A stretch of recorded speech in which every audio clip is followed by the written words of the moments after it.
I dare to dream big.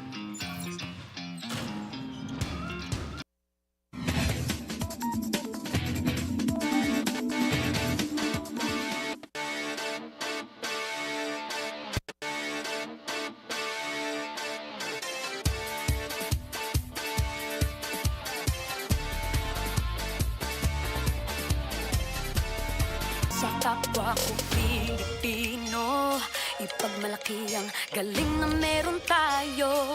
Ilantad ang likas nating talento at magdala ng saya sa mundo. Sa harap ng pagsubok ay di susuko, para sa pangarap tayo'y porsigido. Magpakitang gilas na at huwag magpatalo, ipagdiwang natin ang Pilipino. Yan ang Pinoy. Mula noon at hanggang ngayon, talento natin ang bida. Mula sa simpleng bakuran hanggang entablado natin ipakita. May pagsubok man ng Pinoy, pinalalakas ng saya. San man tayo sa pulo, Chumbe, Sibay, Lakay, Amiga. Sama-samang pakita ang galing natin katropa. Sa kapwa ko Pilipino. Pilipino. Yan ang Pinoy.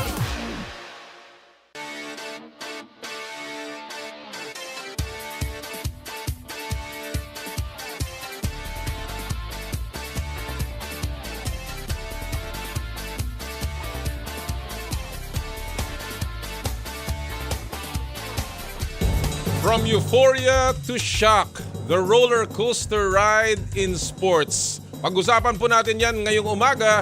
Di paano, bango na! Power and play na! Power and Play with Noli, Eala. Isa pong magandang umaga sa inyo lahat, mga kapatid. Nagmumula po sa TV5 Media Center sa aming pong 1PH Studios. Ito po ang Power and Play. Hatid sa inyo ng Cherry Loom, ang yerong may aluminum. Cherry Tigo, there's more to our cars. Chooks to go, ang nag-iisang manok ng bayan. True religion where passion meets power. And smart, live more today. Magandang umaga po sa lahat ng ating mga suki sa buong Pilipinas. Lahat po na nakatutok sa Radyo 5, 92.3 True FM, sa 1PH on Signal TV, and of course sa Facebook Live. Naku, ang dami talaga hong nanonood sa atin. Nung isang araw, nakabangga ako si Tito Sen, si Senator Tito Soto, dyan sa baba. Sabi niya, uy, ako nakatutok ako sa iyo tuwing Sabado, nanonood ako sa iyo. Kaya marami pong salamat Senator Tito Soto. Mamaya, itbulaga mga kapatid. Huwag kayong makakalimot. And of course, lahat po ng mga nakasama natin nung isang linggo na mga suki po, mga tiga Joyride, mga riders. Naku, maraming salamat po. I'm sure ang pinag-uusapan po natin ngayon na talaga namang nakagulat sa ating lahat ay yung balita tungkol kay Justin Brownlee na lumabas kahapon Friday the 13th. Naniniwala ba kayo doon? Yun daw Friday the 13th, malas no? Ewan ko ba kung bakit nung lumabas yung balita po tungkol kay Justin Brownlee na sumablay po doon sa kanyang drug testing sa Asian Games. Talaga pong wala pa ngang barely 1 week pa mula nung tayo po ay nanalo ng ating gintong medalya, lumabas na itong ganitong klaseng balita. Nakakalungkot, nakakagulat, lalong-lalo na dahil mahal na mahal natin si Justin Brownlee. Yan, lagyan natin sa premise yan. Hindi po natin sisiraan at hindi po natin yuyurakan ang reputasyon at imahe ni Justin Brownlee. Meron pong mga nangyayaring ganyan sa mga atleta. Hindi po ito patungkol sa kung mabuti o masama ang isang tao. Ito lang po ay nangyayari talaga. At sabi nga nila, may mga rason daw. Ayaw po nating pag-usapan yan dahil kung ano man po ang rason ni Justin Brownlee ay sa kanya na lamang. Pero ito lang po ang facts. Siya po ay tinest ng International Testing Agency. Lumabas po na siya po ay nag-positive sa tinatawag na carboxy-THC. Ito po ay isang uri ng prohibited substance na kasama sa prohibited list ng World Anti-Doping Agency. Yan po ang facts. Hindi po to basta inilagay dyan. Talaga pong bawal yan under the WADA o yung World Anti-Doping Agency. At dahil po dyan, nagkaroon po ng investigasyon At ngayon po yan ay patuloy na makakaangat hanggang dun sa Court of Arbitration for Sports. Maaaring umapila si Justin Brownlee at maaaring magkaroon pa ng panibago pang investigasyon tungkol dito. May mga iba pong jurisdiksyon na bawal or hindi na po bawal ang tinatawag na cannabis o marijuana in local parlance. Yan po ay marijuana. Lalong-lalo na pag ginagamit daw po for medicinal purposes. Pero isa lang po ang aking gustong tukuyin. Wala ho tayong pakialam doon sa ibang jurisdiksyon. Ang mahalaga po dito kung ano po yung mga patakaran doon sa Asian Games. At dahil sila ay sumusunod doon sa prohibited list ng WADA, kaya po ito nangyari. So, atin pong tututukan yan at mamaya po atin pong aalamin kung ano po ang latest development at ano pa talaga ang basihan nito. Kagabi ho nakausap ko si Dr. Alex Pineda, ang Pangulo o Head ng Philippine Anti-Doping Organization o FINADO. Marami po siyang nasabi sa akin tungkol po dun sa kaso ni Justin Brownlee. We were hoping to get him today. Subalit nag-text siya sa akin just now na baka mahirapan siya dahil meron daw siyang isang emergency case patungo sa isang elderly person. Sana po kahit paano makuha natin siya sa phone patch. Nonetheless, atin po makakapanayam mamaya live si Ginoong Bambol Tolentino, ang Pangulo ng Philippine Olympic Committee, to get the latest on the situation ni Justin Brownlee po tungkol dun sa kanyang doping issue. Abangan nyo po yan. Again, tayo po'y nalulungkot dito sa balitang ito, pero tayo po'y umaasa na patuloy na lalabas ang katotohanan at atin pong tatanggapin. Marami po nagtatanong tungkol sa gintong medalya ng Pilipinas, lalong-lalo na yung sa gilas. Again, ako po, naniniwala ako at marami na naman nagsabi at sa base sa aking karanasan, hindi po mawawala yung gintong medalya. Isa lang naman po ang aking gustong tukuyin dito. Okay na ho, talaga naman magaling tayo at magaling si Justin Brownlee. Pero meron nung nangyaring ganyan, meron nung pangyayaring ganyan, yan po ang ating tutukan ng pansin. Hindi po yung gintong medalya dahil yan po ay karapat-dapat para sa Pilipinas. Pero meron din ho tayong kailangang ayusin na mga proseso. Hindi po patungkol to sa katauhan ng isang tao, pero sa proseso, lalong-lalo na ng ating mga atleta, paglalaban na po sa international competitions. Mamaya po pag-uusapan natin yan. Meron pa po tayong mga bisita mamaya na naku, napakagaganda. Mailap na mailap pero makakausap po natin mamaya ang PBA top pick this year, si Stephen Holt. Naku, bihira magpa-interview to. Kaya po tayo maswerte. Mamaya, kikilalanin pa natin ng mas mabuti ang top dog ng mga rookies ngayong taong pong ito, na ngayong season na to, Stephen Holt, live in the show. At mamaya din po live ang mga reyna ng Asian Games pagdating sa Jiu-Jitsu. Nagbigay ng karangalan sa ating bansa si Meggy Ochoa, si Annie Ramirez at Kyla Napolis sa In the Spotlight. Kaya marami po tayong pag-uusapan. Huwag po kayong aalis. Kunin nyo na ang inyong mainit na kape at almusal at sumabay na po kayo sa amin dito sa ating palatuntunan. Unahin na natin of course ang ating sports weekly highlights. Power and Play with Noli Eala. Nagulantang ang buong bansa sa pasabog ngayong linggo na bumagsak daw sa doping test ng Asian Games si Justin Brownlee. Positive umano si JB sa tinatawag na carboxy-THC na kasama sa mga banned substance. Pwede bang umapila ang bansa sa desisyon na yan? Mamaya alamin natin ang posibleng dahilan ng pagpositibo ni Brownlee at gagawing hakbang ng mga otoridad kasama ng ating mga bisita. Isa pang malungkot na balita, out sa PBA Commissioner's Cup si RR Pogoy. Naku naman, dahil sa isang rare heart disease na diagnose si Pogoy na may myocarditis o pamamaga ng heart muscles. Naku po, medyo hindi magandang balita to. Ayon sa mga report, hanggang 6 na buwang hindi makakalaro ang TNT guard. Sana nga ay gumaling ang ating player. Speedy recovery kay RR Pogoy.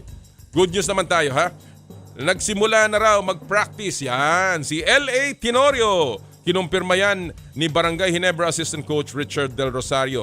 Kamakailan lang ay nakumpirmang magaling na sa colon cancer si LA. Hinihintay ngayon ng mga fans ang comeback ng General sa PBA. Sa UAAP, sinuspinde ng liga ang 3 referee dahil sa umano'y subpar officiating ng mga ito. 3 linggong suspensyon ang ipinataw sa mga referee na bagsak ang grado base sa referee game report card. Maganda yan na ipinapatupad ngayon sa UAAP. Ayon kay Commissioner Javi Nunag, tuloy-tuloy nilang babantayan ang mga referee para mas maging maganda ang kanilang mga tawag at performance sa Season 86. Very good style yan at sana magpatuloy ganyan ang UAAP sa ganyan. Para naman sa mga matagal nang nag-aabang na bumalik ang hampasan, tapos na po ang inyong paghihintay. Ang aarangkada na muli ang Premier Volleyball League o PVL sa hardcourt bukas. Triple header games agad ang aabangan sa pagsisimula ng liga. Tapat ang sister teams ng Choco Mucho Flying Titans at Creamline Cool Smashers. Ang bagong team na NX-led Chameleons kontra Gerflor Defenders naman ang susunod at PLDT Home Fiber High Speed Hitters versus Signal HD Spikers. Maganda yan Simula na po ang PVL bukas. At yan po ang buod ng mga balita this week sa ating pong Sports Weekly Highlights. Naku ang dami nang nangyayari. Of course, malapit na magsimula ang NBA. Nagsisimula na po ang mga preseason games. October 24, 25 sa Pilipinas ang simula ng NBA. So ilang linggo na lang yan, ilang araw na lang yan. Mga 12 araw na lang po ang inyong hihintayin. And then of course, PBA November 5 at painit na po ang laban sa UAAP. Kasama na rin ang pagsisimula ng PVL. Busog na naman tayo sa mga balitang sports. Pero syempre, atin pa rin pong pinagbubunyi ang ating mga Asian Games gold medalists at tayo po ay, of course, patuloy na magbabalita tungkol sa kanilang mga achievements. Pero syempre, ang ating pong pupulsuhan ngayong araw pong ito ay ang patuloy pong pinag-uusapan ng buong bansa, yung pong doping issue ni Justin Brownlee. Kagaya na nabanggit ko, wala pong epekto ito sa gintong medalya ng Pilipinas. Pero ang tanong, ito po ang ating gustong pulsuhan sa ating pong Pulso ng Bayan, hatid sa inyo ng M2 Tea Drinks with malunggay, okra and luya. Drink your gulay and fuel up your energy with M2 Tea Drinks. Ano po ang epekto para sa inyo ng doping issue laban kay Justin Brownlee sa nagawa niya sa Asian Games? Meron ba itong epekto sa kanyang nagawang pagbigay ng gold medal sa atin? Ngayon pong siya ay naging positive sa isang banned substance. Magbigay po kayo ng inyong kuro-kuro sa aming pong Facebook page ng Power and Play o di kaya sa aking pong Twitter account at Noli Eala. At aming pong babasahin ito mamaya. Pipili kami ng ilan para po makakuha ng M2 Tea Drinks with malunggay, okra and luya, hatid sa inyo ng Nature Earth. Alright mga kapatid mamaya po yan. And of course, hindi po nagtatapos ang aming pamimigay ng mga premyo dito sa Power and Play. Patuloy po ang Joyride Top Up Promo dito po sa Power and Play. Napakadali lamang para manalo ng 1,000 pesos e-wallet credits mula sa Joyride Super App. I-download lamang ang latest mga kapatid version ng Joyride Super App. Kuhanan ng screenshot ang app's home screen at kasama po ng inyong pangalan. Ipadala ang screenshot sa Power and Play Facebook page via PM at isama nyo po ang inyong buong pangalan at registered mobile number at kami po ipipili ng 5 mananalo ng 1,000 pesos JR Pay wallet credits na magagamit nyo sa MC Taxi, yung pong motorcycle taxi, Joyride Car, yung pong aming TNVS service, 4-wheel service, yung pong Joyride Taxi Cab. Pwede na po kayo ngayon mag-book ng taxi sa pamamagitan ng Joyride Super App at of course yung pong Joyride Delivery at pabili. Very soon, maglo-launch kami ng bagong produkto. Abangan nyo po yan sa Joyride Super App. At hindi pa nagtatapos dyan ang ating pamimigay. Meron pa tayong ibibigay na ganito. Joyride Top Limited Edition Aqua Flask. Napakadali po na sumali dito. Pagkatapos nyo pong ma-download, mag-book po kayo ng MC Taxi or Joyride Car at kumuha po kayo ng litrato, creative picture kasama ng inyong rider o driver. Ha? At ipadala nyo po yung litratong yan kasama ng hashtag namin na ilalabas namin mamaya. Ipadala nyo po yan via PM sa Power and Play Facebook page at kayo po ay may chance ang manalo ng limited edition Joyride Aqua Flask. At ito po yung ating hashtag of the week. Hashtag kasundo. Simpleng-simple mga kapatid. Hashtag kasundo. Idikit nyo yan doon sa inyong creative picture and you will have a chance to win our limited edition Joyride Aqua Flask. Alright, we are ready to roll sa napaka punong-puno at hitik na programa ngayong Sabado ng umaga. Simulan na po natin sa ating Fast Take. Power and Play with Noli, Eala. At ang Fast Take ay hatid sa inyo ng Cherry Tigo. There's more to our cars. And today we are very happy, of course, to have with us mga balik Fast Takers. Medyo matagal-tagal ko nang hindi nakakausap ito. Si Homer Saison ng Spin.ph at si Naveen Ganglani ng Rappler. Magandang umaga, Homer and Naveen. Thank you for joining us this morning. Hello. Thanks for having me, Com. Homer, kamusta? Good morning, Com. Morning, Com. Good morning, Naveen. Yes, good morning. All right. Okay, Com. Let's Good. medyo marami tayong but that's why I wanted to start a little early. And of course, the biggest issue today is of course yung doping issue ni Justin Brownlee. I want to ask both of you very briefly. Homer, anong reaction mo? Were you surprised about this?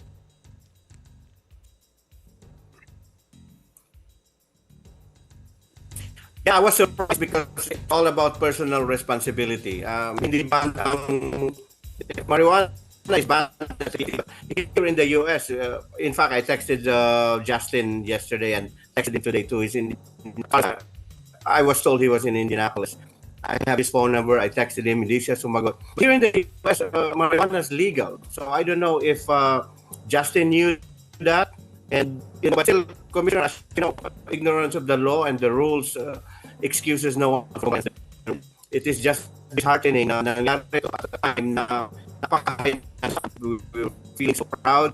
We have Medyo nagpuputol-putol yung and then we come signal. to this. I just want to go ahead and put the horse forward. Homer, your signal is cutting up. Let's just check your signal. Can you hear me? Yeah, nagcha-choppy ng konti. Maybe it's your earpiece. Baka medyo Yeah, nagcha-choppy. But let's try that again. But let me go to Naveen. Naveen, your reaction to this doping issue of Justin first. Well, it was a little bit surprising, obviously.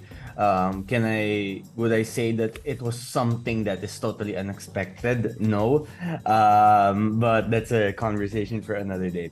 But was I surprised? Yes. Was I surprised that this came out not like right away, but a few days after the Philippines has won gold? A little bit, yes. You would imagine this is something that would be out there right away. Now, was I surprised for what he was found positive for, which is basically use of cannabis?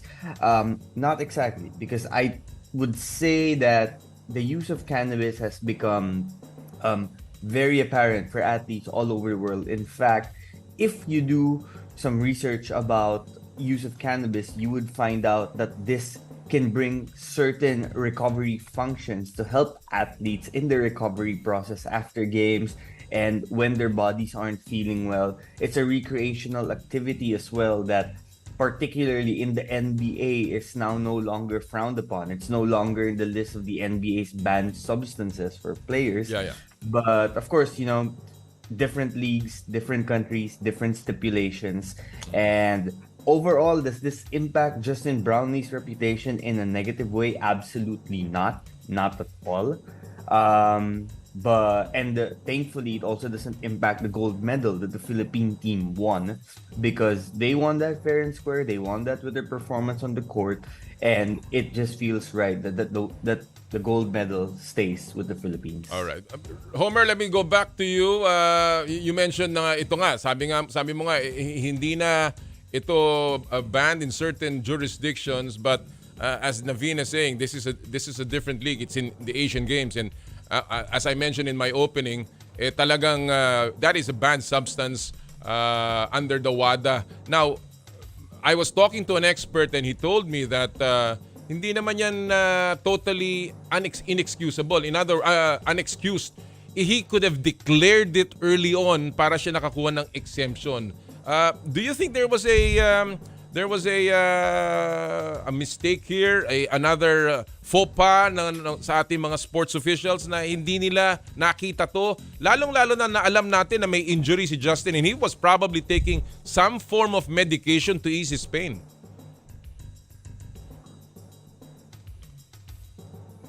Yes, how's my audio now? That's better. Am A I lot better. now? A lot better. Can you hear me? Am I still choppy? That's good.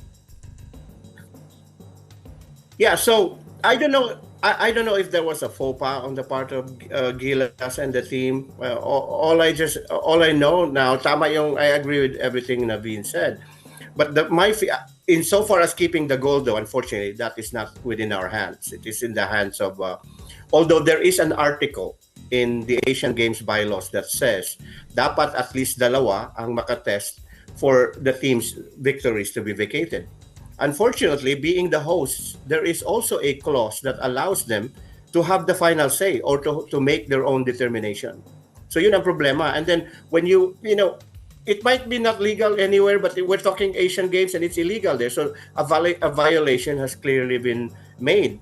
And I think, and I hope not, China could invoke what they call in the legal doctrine, Commissioner, the fruit of the poisonous tree. They could say, hey, he beat us, he had 34 points, but he was under an illegal substance. It doesn't matter whether marijuana is not a performance-enhancing drug. It's a banned substance in the eyes of them.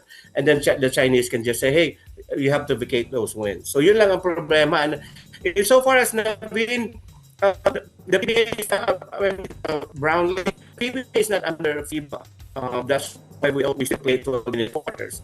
So they cannot ban. If the finality of this would be to ban Brownlee, makukunan siya ng at least maybe 18 months to play for the national team. And since he's 34, that would be hard. But so far as playing in the PBA is concerned, walang purview ang FIBA. They could not. The positive result cannot dictate na hindi siya makalaro. So at some point, that's a very good news for Ginebra. Well, again, that is subject to the PBA has not made any statements to this. There is a precedent, of course, yung kaso ni Kiefer Ravena.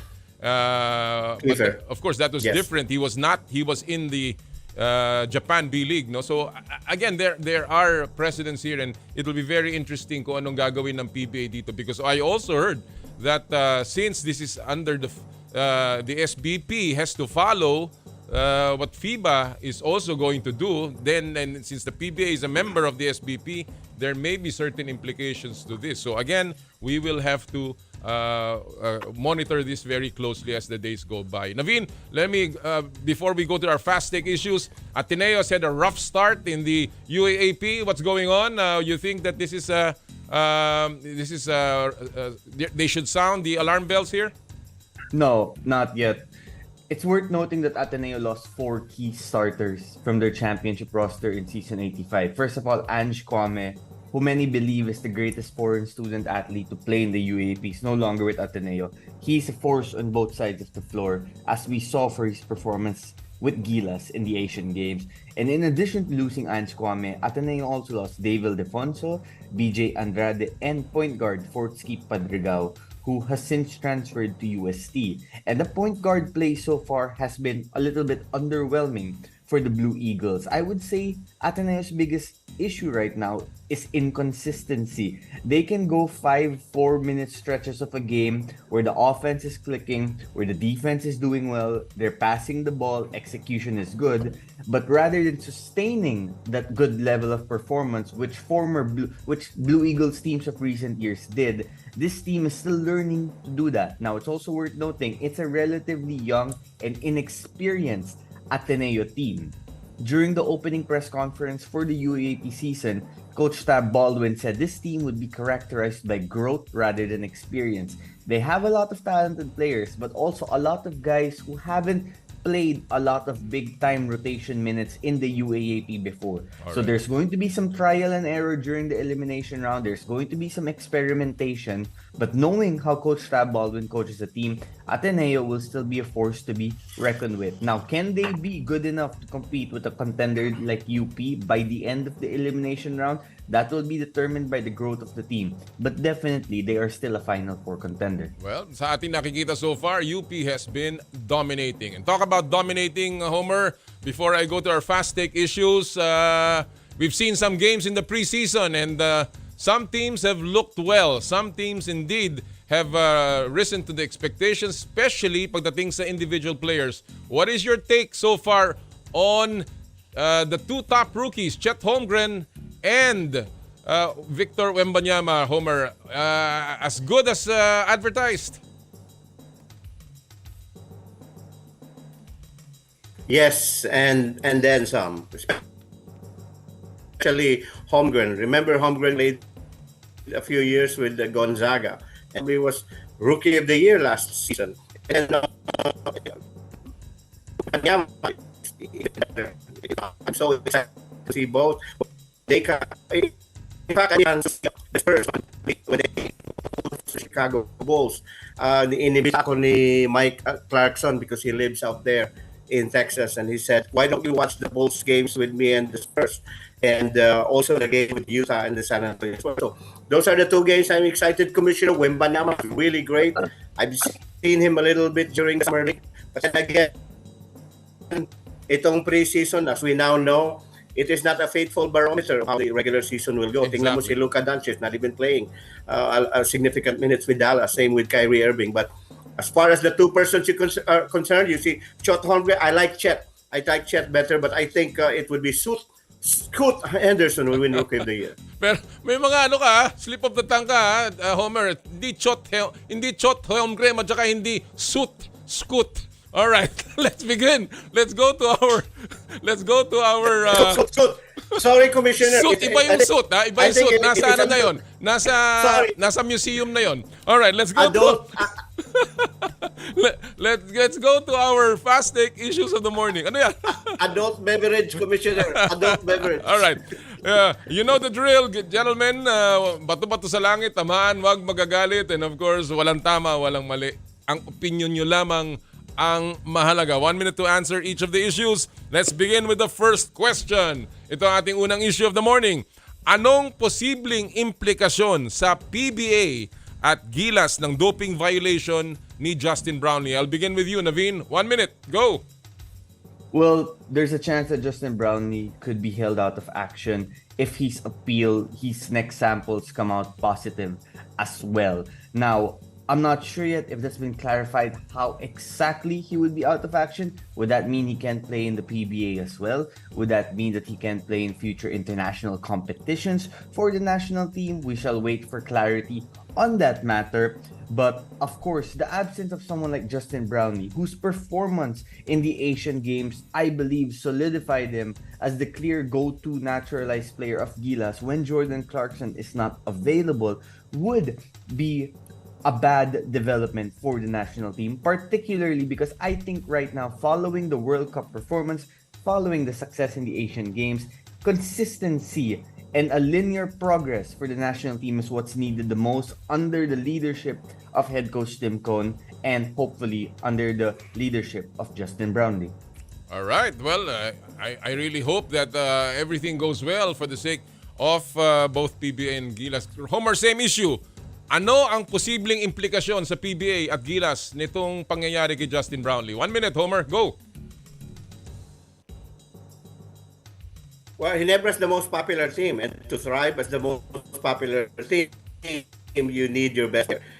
And the possibility of Brownlee play send shivers not only to the market people, not only team broadcast people, but also the universe of the PBA. Yun ang problema. Unfortunately, I wish I could see more clarity, Commissioner, but nothing said. And in fact, I talked to FPP yesterday, he said everything lies in the hands of the PBA. So, really natin alam kung what's going on next because there are so many good governing bodies. The next would go to the Olympic Committee and then it would go to another committee. There's a bill going on. Ang interest ko lang is because the PBA is number 5, barring any other. Is can he play? There's an appeal. He play. If they will, kagaya ba sa like Pacquiao, if Pacquiao is, there's a field and a Pacquiao would file a restraining order and he can't fight. So it applies to play. There is an appeal. Considered innocent before prior to being pronounced guilty. So yun lang. But it's a big development for the PBA. When it comes to the government. Well, ako personally, I really think that Justin Brownlee single-handedly saved the PBA, single-handedly saved the SBP, and single-handedly saved Philippine basketball with his performance in the Asian Games. To lose him now because of this will be massive. Malaking bagay po yan. But at the end of the day, I always go back to this. Isa lang ang tanong, tama ba yan o mali? Yang nangyari kay Justin Brownlee. Yung mga pangyayaring yan. The gold will remain. But the question is that okay with us? At nasa sa inyo na po yan para sagutin niyo kung okay lang na ganun ang nangyari after the games. Let's go to our second issue of the morning. Okay. Ito'y patungkol sa NBA. And the NBA... Let me... Homer, we're running out of time. I gotta get to the two issues. All right. The NBA released its list of top players in for this particular season. I will show you that picture right now. Yan po yung 2023 NBA rank ng top 10 players. So the issue is, agree o disagree ba kayo sa nilabas na top 10 players ng 2023 NBA ranking para sa season na ito? I will begin with you, Homer. 1 minute. Go.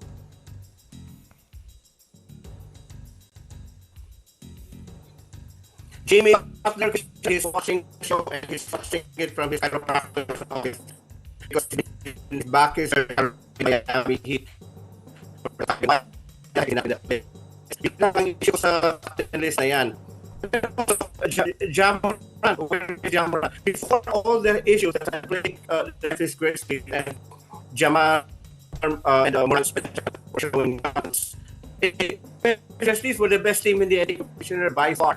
Leading almost 8 games, leading the pack. Why is he not in the list? Lang ang dalawang main issues why I disagree. Other Commissioner, especially Jokic, Giannis and Antetokounmpo, you have LeBron James and Anthony Davis. This is I think my Jimmy Butler.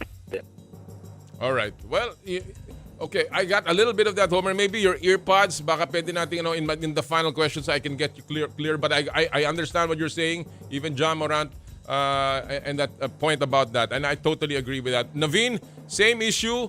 You saw the list. Agree ka ba? Disagree sa nilabas na top 10 players ng NBA this season? 1 minute, Naveen. Go.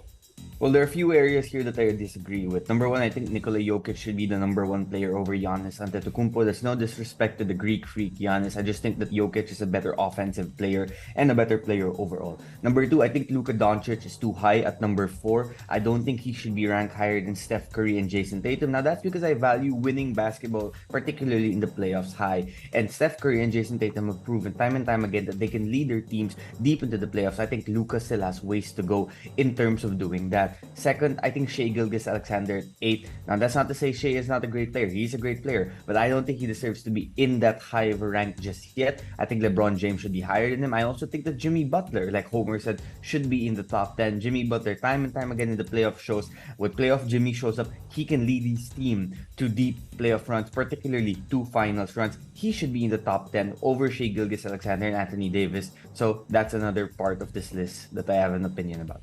This is the problem when you have some people who don't even cover the NBA that come up with lists. And marami nagsasabi that list is something that has become really controversial because they don't even really cover many of them. The 150 that voted, many of them did not cover the NBA. But again, that's just a list. And also, just to add to that, this list is made for people to react. They want people to react. Exactly. Which is throw weird. their arms up in the air and like be angry. And you know, I think if that's their goal, they're doing a good job. All right, let's go to our third and final issue of the morning. Recently, nagsalita si Chairman Ricky Vargas ng PBA na kailangan daw na magkaroon ng basketball summit para maayos ang mga problema ng basketball at ang ating national team. So ang tanong, ano ang gusto niyo maging top agenda at makakatulong ba ang pinaplanong sports summit ng mga basketball stakeholders? I'll begin with you, Naveen. 1 minute, go. Well, what I want to see is consistency more than anything from basketball in the Philippines moving forward. Now, consistency in what sense? Like I said earlier, I think we should be under the leadership and tutelage of one head coach. I believe Tim Cone deserves that opportunity given the team's performance in the Asian Games. It would be nice if we knew who our naturalized player was for every tournament moving forward. It would be nice if practices for the national team was consistent all throughout the year, and so how do we make that happen? Number one, we need to have a deep pool, a pool of college players, a pool of pro players, a pool of players who are abroad whenever they are in the country. It would be nice to have weekly practices. In fact, more than once a week. Consistency and continuity are the key parts to winning in basketball. Now, you can do that if you have one voice leading the way, if you have similar players practicing sets and patterns of the team every week. So that's what we want, consistency. We don't want to ask questions about who the players will be 2 weeks before a tournament. We want to know what the vibe is 2 weeks before a tournament. So consistency is key. Consistency indeed is very important and we've seen that in other teams all over the world. Homer, same issue. Ano ang gusto mo maging top agenda at makakatulong ba itong pinaplanong sports summit ng mga basketball stakeholders? 1 minute, Homer. You have the last say. Go. Everything Naveen said, I agree. The only thing I want is, can we hire somebody that would run the program that is not beholden to either the MVP group or the SMC block? Because if you have somebody whose hands are tied in one way or the other, leaning towards MVP or SMC block, you're not going to get things accomplished. We need somebody there that's independent, that can go through each side and say, I need this player, I need that player. A guy that can also talk to the college shareholders and say, hey, I need this star player you have, and then we need this time. Somebody that is not beholden to any of these officials that we have now and can say, hey, ito yung time frame natin. This is how we practice, this is this. Insofar as Tim Cone is concerned, yeah, he's very good. I just have an issue of, beholden just to the other side that, baka bubulungan na, gamitin mo itong player ng Ginebra or San Miguel. It has to be somebody that is, like I said, completely severed from many of the ties that bind many of our coaches, many of our managers, many of our players. Other than that, the summit is good. Commission USA Basketball. You have somebody that is not beholden to all the NBA teams, and they always present the best team when the Olympic comes. And that's all that matters. So yun ang summit na pinaplano ni Ricky Vargas. Well, I totally agree with you. We need really leadership. I think that's where you begin. And I have nothing against this tinasawag na basketball summit. We have so many of this. Isa lang ang pakiusap ko, makinig kayo sa stakeholders because at the end of the day, kung yan ay lip service lamang at pakitang tao, hindi po pakitang gilas, pakitang tao, at kayo rin ang masusunod. Kung ano lang ang gusto niyo mangyari, yun din lang masusunod. Wag na kayo mag-basketball summit because it's not gonna get you anywhere. Until you listen to the people who are in the know. Hindi po yung mga naka-Amerikana na nakaupo sa inyong mga opisina. Hindi po yung mga merong sariling agenda. Pero yung pong mga marurunong nagpapatakbo ng liga, wala pong mangyayari dyan sa basketball summit na yan. Alright, thank you so much gentlemen for joining us this morning. I hope we can Amen. do more next time. Maraming salamat, Homer and Naveen. Thank you so much. Thank you, Com, and thank you, Homer. Commissioner, greet lang ako ng 33rd wedding anniversary. Good friend of ours, Jera and Rison, yung asawa niya. Happy anniversary. Wow, happy anniversary, Jera Jera and and Red. Commissioner, thank you. Maraming salamat. Happy anniversary, partner. Jera, Season, and si kanyang wife, si Red. Magandang umaga po sa inyong lahat. Alright, yan po si Homer Saison and of course, Naveen Ganglani sa Fast Take. Alright, before we take a break, isa pong paalala mula sa ating mga kaibigan sa Smart. Puso Pilipinas is a movement to celebrate the Filipino athlete powered by Smart. Follow them on Facebook, Instagram, Twitter, and YouTube. Get a chance to win exclusive Puso Pilipinas merch by sharing their Facebook page in your social media accounts with hashtag Puso Pilipinas.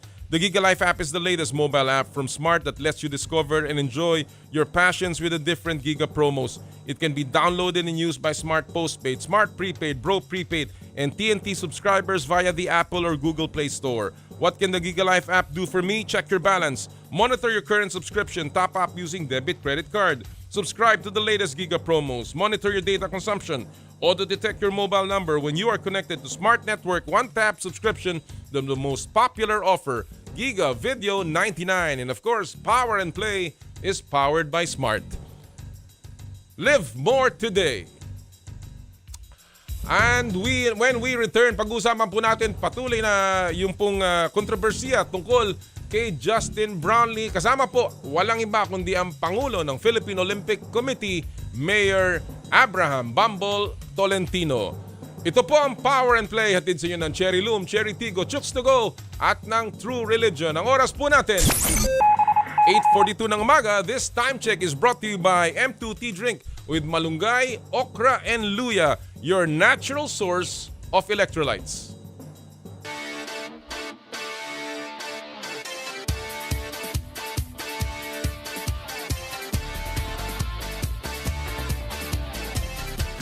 I dare to dream big, to be a voice of my generation, to inspire resilience in the face of roadblocks. And in sharing my stories, I let others share in my passion.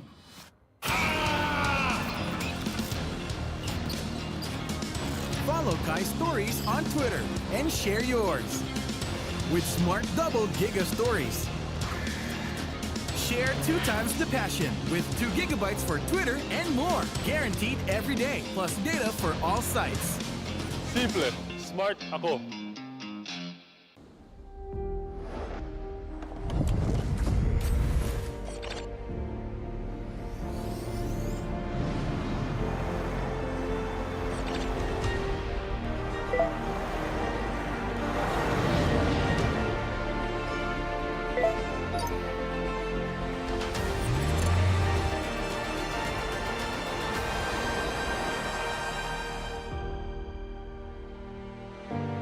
Sharing. Masarap. Malinis. Friendly store crew. At higit sa lahat, healthy. Ang bawat manok ay laki sa alaga, hindi sa gamot. Garantisadong zero antibiotics. And that's the Chooks experience. Kaya mag-Chooks to stay na. Dito lang sa Chooks.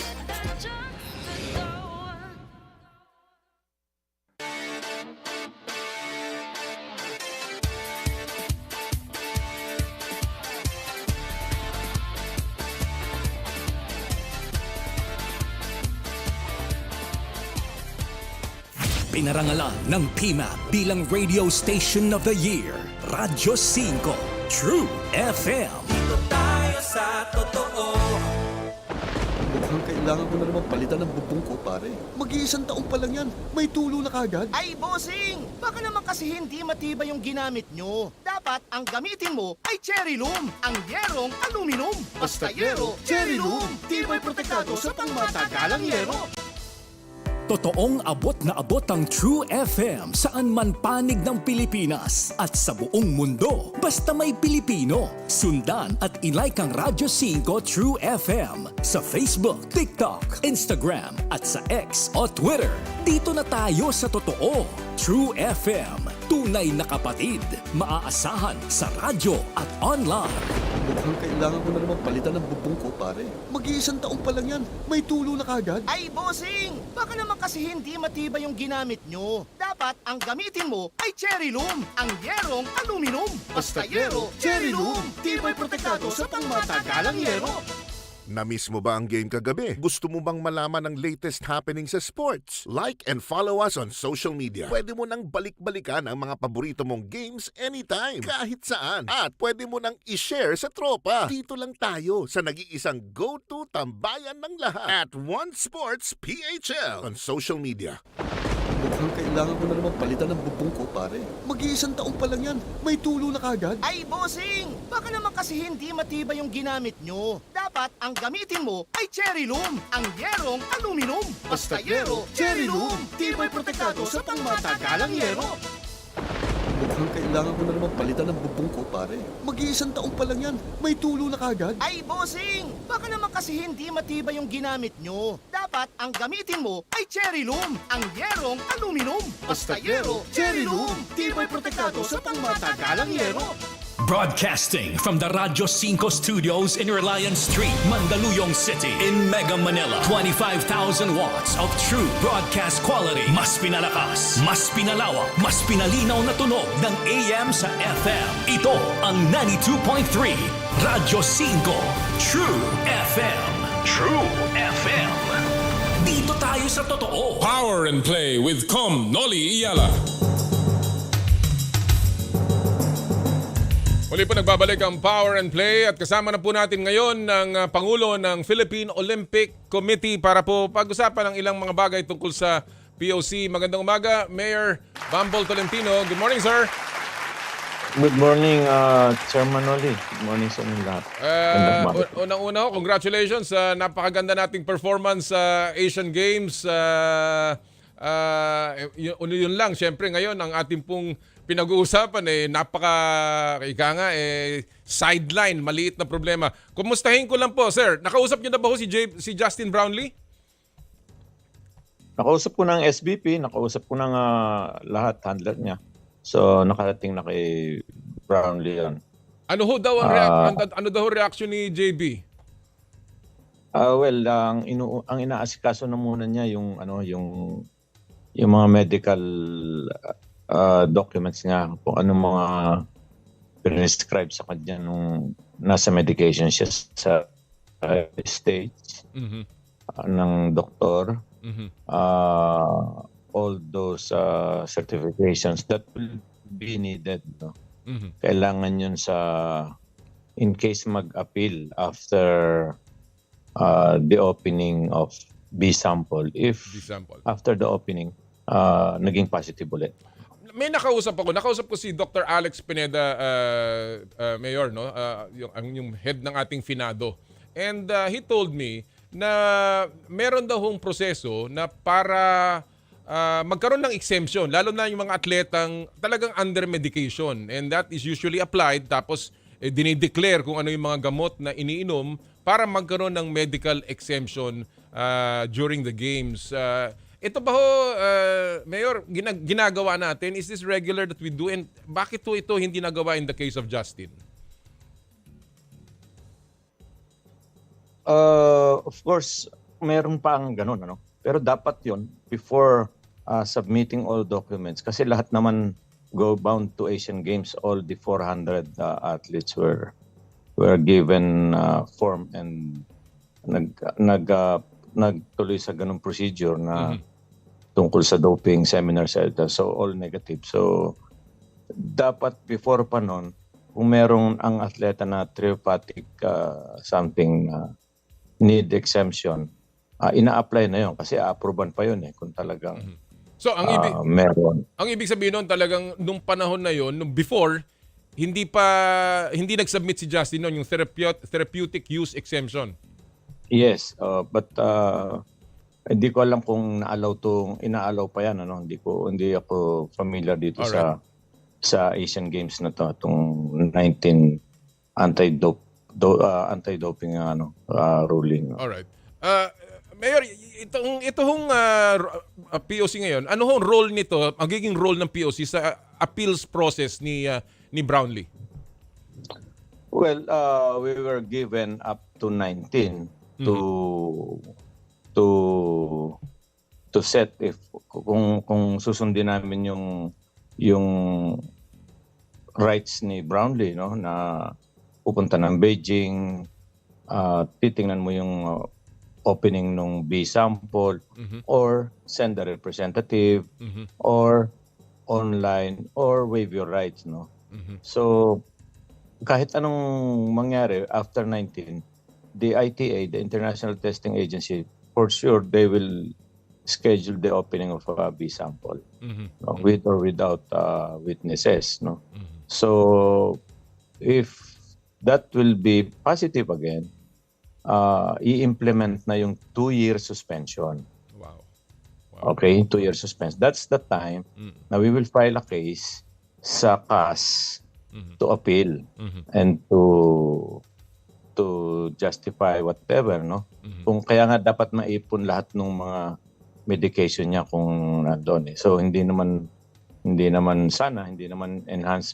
It's part of the prohibited, but hindi naman enhancing drugs yun, no. So ginamit talaga when he was injured, kung meron nga, no. So kung mapatunayan and nakita ng panel ng CAS, they might lower the suspension to 1 month to 3 months, no. With time So yun ang magiging effect nun. Kamusta yung ganun din ba ang proseso para doon sa ating siklista, si Evangelista? Will you also appeal? Yes. Ganun din, ano, pero pinag-aaralan namin ng cycling kung if we will gonna appeal, no, or just accept the 2-year suspension, no.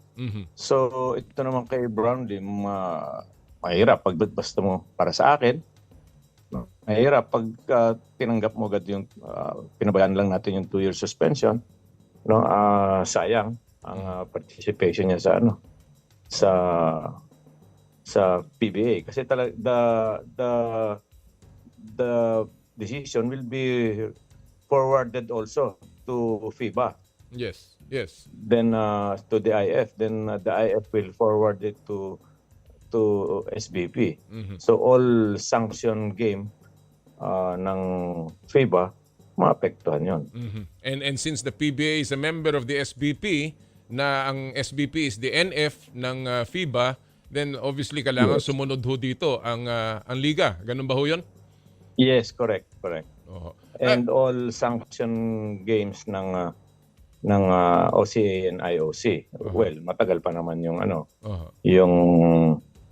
yung next SEA Games 2025 and next Asian Games will be 2026. So clearly pag nangyari ho yan, hindi makakalaro si Brownlee kung siya ay masususpend sa ating mga qualifiers at sa mga susunod na international games. Correct. Yung qualifiers na remaining ng Olympic Games. Olympic sa February, no. Yung mga hindi nag-qualify last World Cup, FIBA World Cup. Okay. May window pa doon. Klaruhin ko, Mayor, sabi niyo in some of your interviews na walang epekto ito sa ating gold medal sa Asian Games. Hindi ba ho posibleng magdagdag pa ng penalty ang OCA? Hindi na tayo papayag nun. Hindi na ano yun. Hindi na makatarungan. Yes, so kasi every final games all will be tested, may procedure yun. Kahit abutin ka ng hating gabi doon, hindi ka pa naiihi, talaga antayin ka umihi doon. So tapos na yun. Yun na yung final result, siya lang ang positive. Unfortunately, meron din positive sa Jordan. Correct.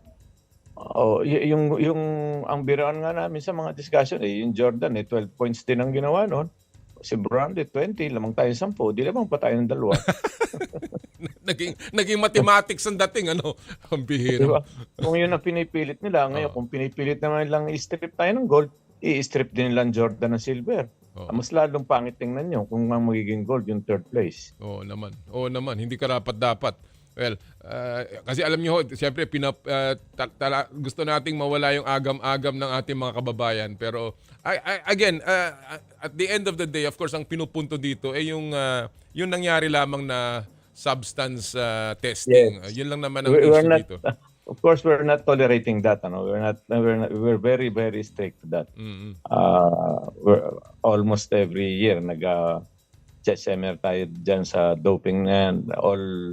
Hindi tayo nagkukulang sa pag-advise, sa pag-abiso sa mga NSA natin na yung doping napaka-importante ngayon yan. Kaya nga, lalo na yung mga supplements, yung mga sponsor na nutrients, no? Baka masingitan or what. May nangyari nga tayong doping Malaysian SEA Games. Ang na-dope kabayo. Positive kabayo natin. So nahagisan siguro yun ng napainan siguro ng isang whatever. No? Hindi tao ang positive kabayo. So we were penalized doon. No? Actually, kaya nga ako medyo na-frustrate sapagkat ang laki-laki ho ng budget natin na ginagastos ng yung Philippine Anti-Doping Organization. Ang laki po niyan. Alam ko yan when I was in the PSC. Mayat-maya, yan ay nasa seminar. Mayat-maya, yan ay mga ginagawang pagbabiyahe. And I thought na kailangan kahit papano nagiyahan ang ating mga atleta dahil alam naman natin kung napaka-stricto pagdating sa mga drug testing, ang mga international competition. So, again, maybe yun po ang mga bagay-bagay na pwedeng maging coordination ng ating gobyerno and of course ng POC, no? ng NSA.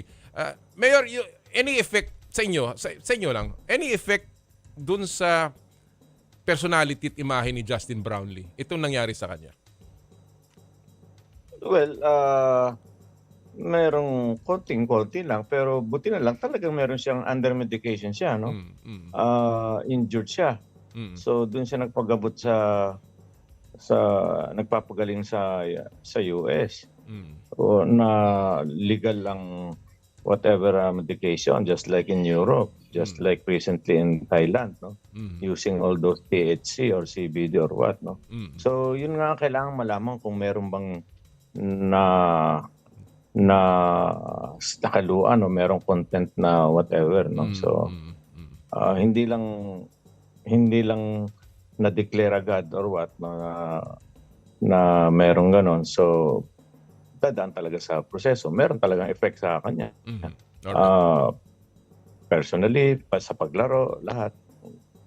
Meron talaga yung tayo po ay umaasa na kahit pa paano, although may nga ang aking balita, yan daw sample A at sample B ay galing lamang dun sa iisang source. Kumbaga 70% nung inilabas na urine sample ay yun ang sample A at 30% yun ay sample B. So if it is the same source, malamang pareho din ang resulta. Pero meron din lang mga kaso na nangyari na nagkakaiba. So tayo po yung maasa ng katotohanan lamang. Tama, no, medyo ipanahangin yung nagbago ng nagkaroon ng contamination or whatever. Yung mga ganun. Tama. Well, yes, pero Chairman, lamang yun, iisang source nun. Iisa lang ang source. Yun daw ang sabi sa akin. Kaya medyo posibleng ganun din ang magiging resulta, but we're still hoping that ang katotohanan ay lumabas at ating pong magawa ng paraan. Mayor, let me go to another issue. Dapat paghandaan, no? Dapat paghandaan. Talagang galing medication or what. Yun ang sinasabi ko. Kung galing sa medication, dapat to talaga meron yung mga tinatawag na yung therapeutic use exemption na i-apply para ho talagang malinis ang ating pong delegasyon. Because I know you're very strict about this. Hindi ho minsan ginagawa ng ating mga officers on the ground yung kailangan nilang gawin. Kaya siguro ho yun ang pwede nating gawing bagong patakaran na talagang kung may ganyan, mag-declare na kayo para wala tayong problema, whatever, di ba? Correct. No? Lalo na kung galing abroad ang mga atleta o mayroong mga sariling sponsors, especially on food supplement. Food supplements. No? That's right. Mayor, mapunta ako sa ibang topic ng ang POC, yung pong PSC-POC issue. Ano ba ho ang punot dulo nito? At nasabi niyong para kayong sinaksak sa likod.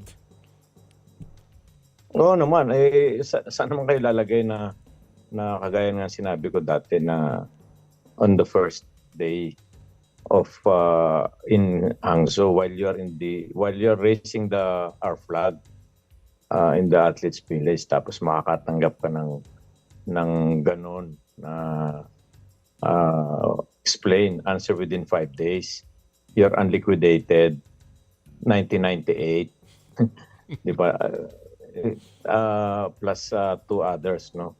I mean, pwede namang after. Di ba? Pwede namang after. O kung talagang galit kayo sa amin, hindi pwede naman sa Christmas o sa birthday ko, di ba? Yung mga ganon, di ba? Why on the start of the Asian Games, di ba? Hindi teamwork yan. Hindi power and play. Hindi, di ba? Di ba? Tapos sasabihin nyo ngayon, pwede pag-usapan. Pwede pa lang mag-usap, di sana nag-usap. Hindi ganyan. Okay, so ngayon 1998. Ngayon yung issue, okay, sige, nandun na yon. Bakit naman 1998 pa yung binato nyo? Correct. Pwede naman singilin nyo nung 1999, 2000, 2001. Ba't inantay nyo pa itong 2023 Asian Games? May something talaga. Diba? May something. Ano ho reaction? Sabi daw ho ng PSC, wala naman daw siyang kinalaman doon. Ano ho ang inyong posisyon doon? Nasagot ko na po yan, Chairman. Nasagot ko na yan. Sabi nga daw ninyo, hindi daw kayo naniniwala doon. Before that letter, meron pa naunang letter. Pinapipirma kami ng affidavit of undertaking before releasing the payment for luggages, tracksuit, shoes. Ginawa lang kaming tagabayad. So nung babayaran na namin sa supplier, bago namin i-release nyo, sign this acknowledgement na you have same content, 10,1998, blah, blah, blah, Vietnam Cambodia. What? Sabi ko, bakit naman namin pipirma yan? Di pare-pares na tayo, walang uniforme niya. Nirelease pa rin nila after revising. Inalis yung 10 million. Now, nung hindi siguro na makapirma yun, gumamit ng state auditor para ipadala sa amin. Remember, Chairman Noli, we're not under COA. Exactly. Yun nga ho We're aking private pupuntuhin. entity. Yes. We're not under COA. Oho. The normal procedure, ang unliquidated is under PSC. Correct. So habulin ni COA, si PSC, si accounting, then si PSC, ang tanungin kami. Pero not COA, directly kami hinahabol. Correct. Kaya nga ho ako nagtataka dahil alam ko yung issue very basic, di ba?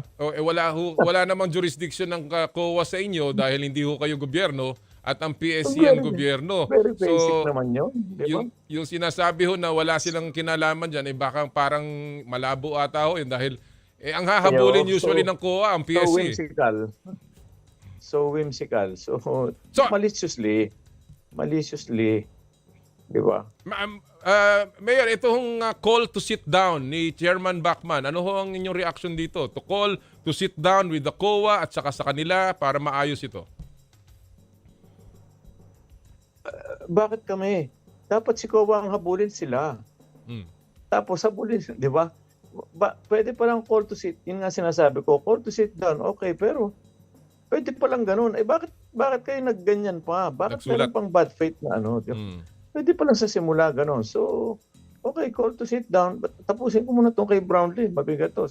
Ang ano ng effort ni Brownlee, without Brownlee sa Asian Games and other, di ba? So, affected din na lahat.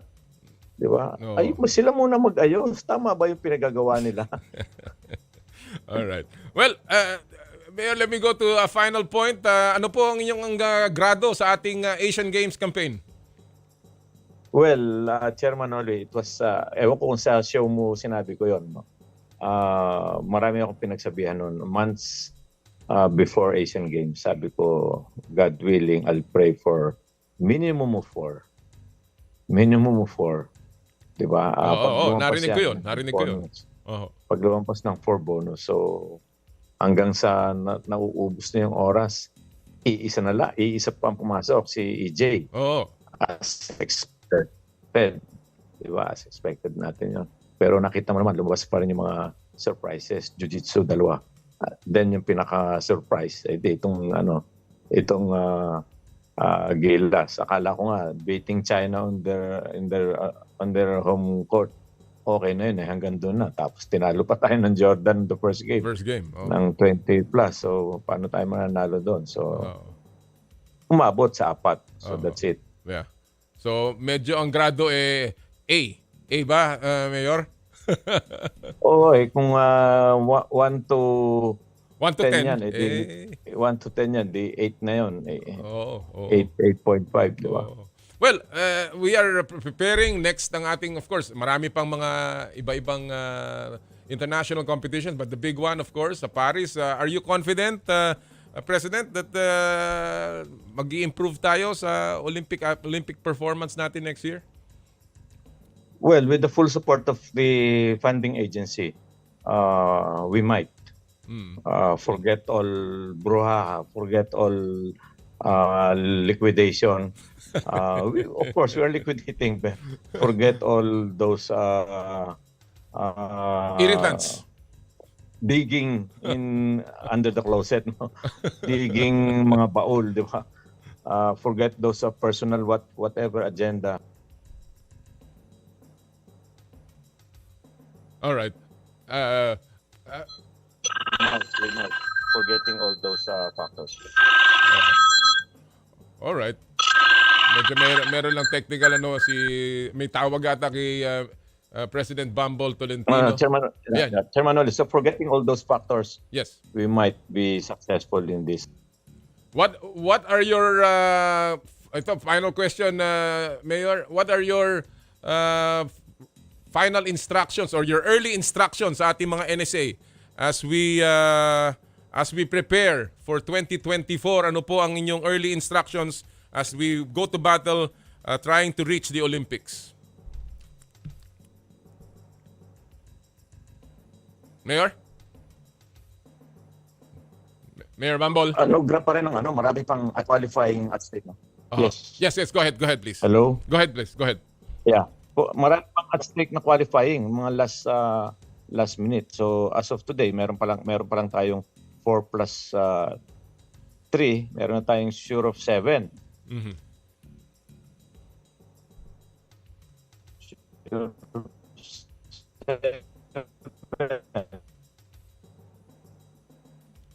Medyo naglalag lang yung ating signal ni Mayor Bumble Tolentino.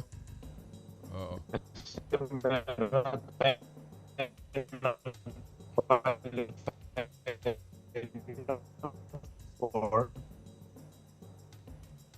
Kasama na si EJ sa athletics. So meron pang 3 na automatic yon, universality ng swimming at saka athletics. So 4 plus 3, 7, 5, boxing, etc. Even basketball, weightlifting,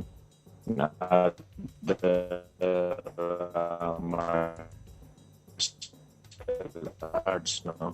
Oo. So medyo nawala na yung signal natin. Anyway, mukhang marami na po tayong nakuha kay President Bumble Tolentino ng Philippine Olympic Committee. Again, sabi niya on the issue of Justin Brownlee, patuloy po nilang tinututukan ito. They will assist Justin Brownlee at of course, sana po he also said na hindi po nila tinotolerate itong klaseng bagay na to.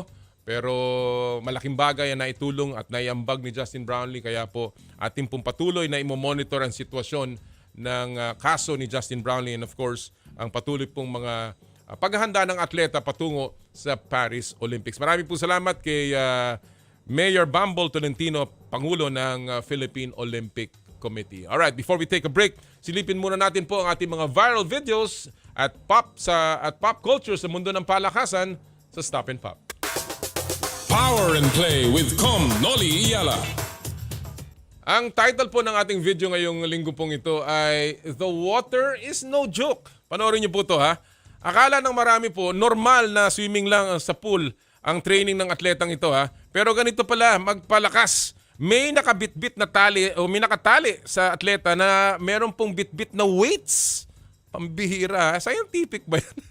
Hindi lang langoy ang nangyari kung hindi buhat din ng mabibigat na timbang. Talagang sasakit ang legs, braso mo dyan kung sa tindi ng training ganyan ang gagawin mo araw-araw. Pero yan ang sakripisyo ng isang atleta at yan din po ang ating Stop and Pop.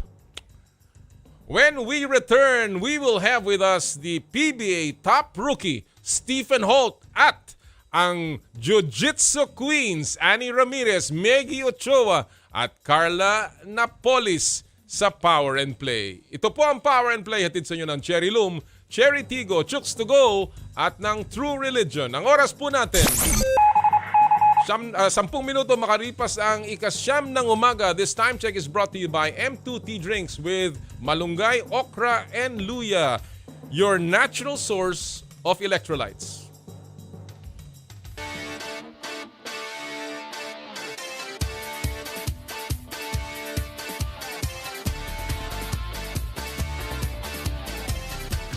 I dare to dream big. To be a voice of my generation. To inspire resilience in the face of roadblocks. And in sharing my stories, I let others share in my passion.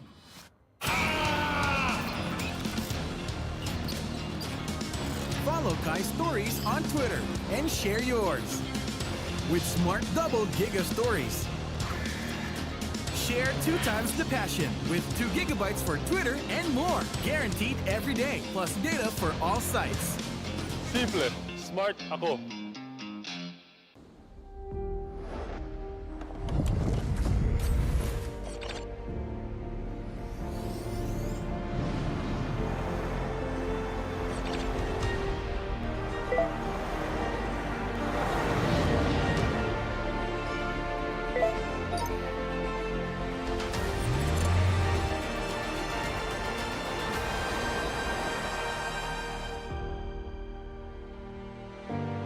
Sherry.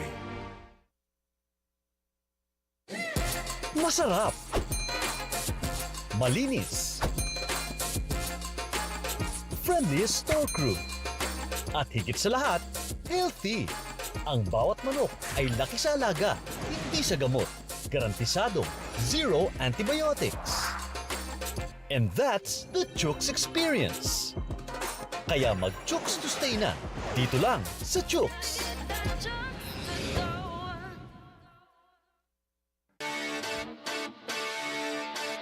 Power and Play with Noli, Eala.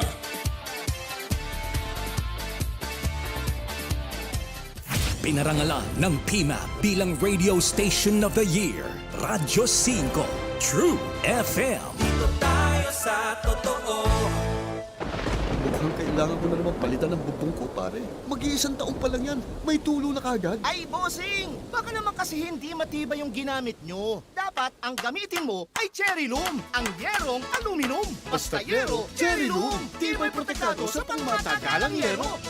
Na-miss mo ba ang game kagabi? Gusto mo bang malaman ang latest happening sa sports? Like and follow us on social media. Pwede mo nang balik-balikan ang mga paborito mong games anytime, kahit saan. At pwede mo nang i-share sa tropa. Dito lang tayo sa nag-iisang go-to tambayan ng lahat at One Sports PHL on social media. Mukhang kailangan ko na naman palitan ng bubong ko, pare.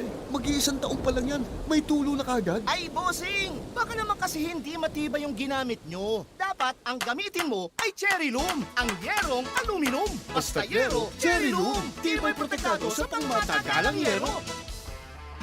May namiss ka bang mga shoot, pasa at hiyawan? Ngayon, hindi na! Dahil araw-araw mo nang mapapanood ang mga paborito mong sports program sa TV. Watch us on these channels. Free TV Channel 41, Signal TV Channel 6, Sky Cable Channel 59. One Sports! Ito ang go-to tambayan for your favorite sports programs. Dito ka na sa paboritong tambayan mo pagdating sa sports. 25,000 watts ng totoong tunog ng FM radio. Totoong pinalakas, totoong pinagtibay ng mga batikang mamamahaya sa paghahatid ng news, public service, entertainment, music, information at inspiration para sa bawat kapatid, bawat Pilipino. Ito ang 92.3 Radyo 5 True FM. Dito tayo sa totoo. Power and Play with Noli, Eala.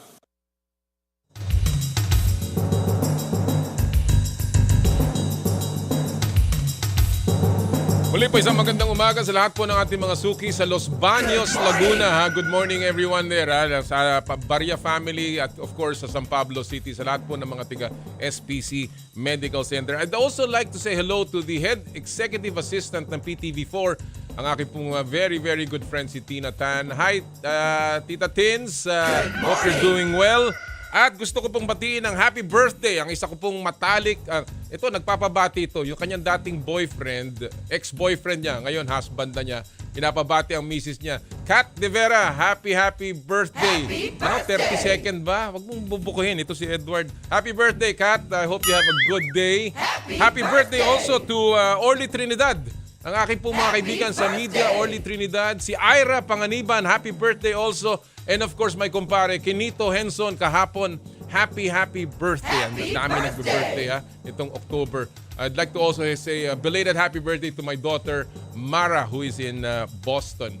Alright, bago tayo magpatuloy, gusto ko pong magpasalamat sa lahat po ng mga tagapagtaguyod ng Power and Play. 6 years and going strong ang Power and Play. Thank you, of course, to Cherry Loom, ang yerong may aluminum. Sa ganitong pabago-bago ang panahon, mga kapatid, sobrang init tapos biglang uulan. Kailangan natin ng matibay at protektadong bubong. Dapat ang bubong ay yerong may aluminum.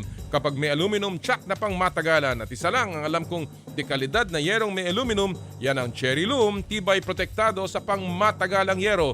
Cherry Loom, ang yerong may aluminum. Thank you! Cherry Tiggo 5X Pro Hybrid. Elevate your driving experience with the all-new Cherry Tiggo 5X Pro Hybrid, where sustainability meets functionality. Get ready to embark on a journey of fuel efficiency and power like never before. Imagine cruising down the road with the impressive 1.5 turbocharged engine paired with a cutting-edge 48-volt hybrid system.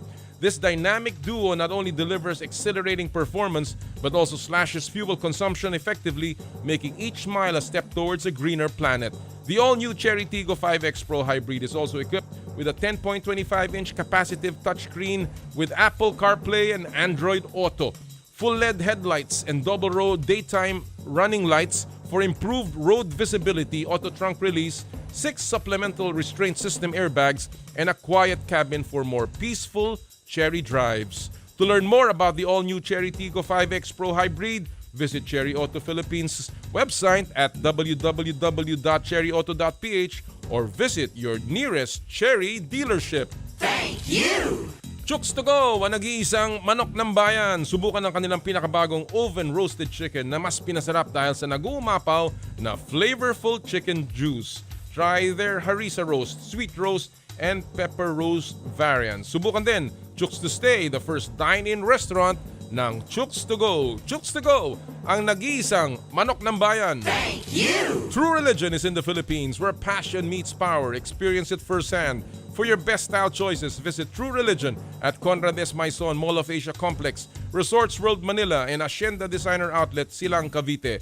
Visit their newest branch at Grand Wing, Newport City, Resorts World Manila. True Religion, where passion meets power. Thank you! Joyride, ang bago ninyong kasundo. Mga kasundo, first booking ninyo, use promo code JRMC Taxi, 50% off on your first MC Taxi ride. Book Joyride MC Taxi for safe, affordable, quality, and fast rides. Ano pa ang hinihintay nyo? Download the JR Super App on Google Play Store and the App Store. Joyride, ang bago ninyong kasundo. Thank you! Elms Seafood Paluto, the latest offering of the Elms Resto Bar Group, located at Unit 2 Ground Floor, Calle Bistro, Ever Commonwealth, Quezon City. Enjoy their delectable seafood menu in a relaxed casual dining atmosphere for your salo-salo seafood meal.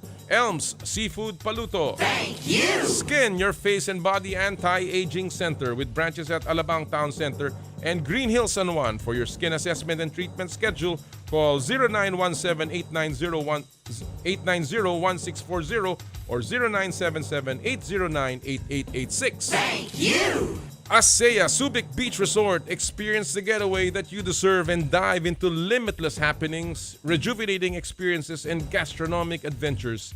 ASEA Subic Beach Resort. Thank you! M2T Drink with malunggay, okra, and luya. Drink your gulay and fuel up on energy with M2T Drink, your natural source of electrolytes. Thank you! And Smart, live more today. Thank you! Maraming salamat po sa inyong lahat.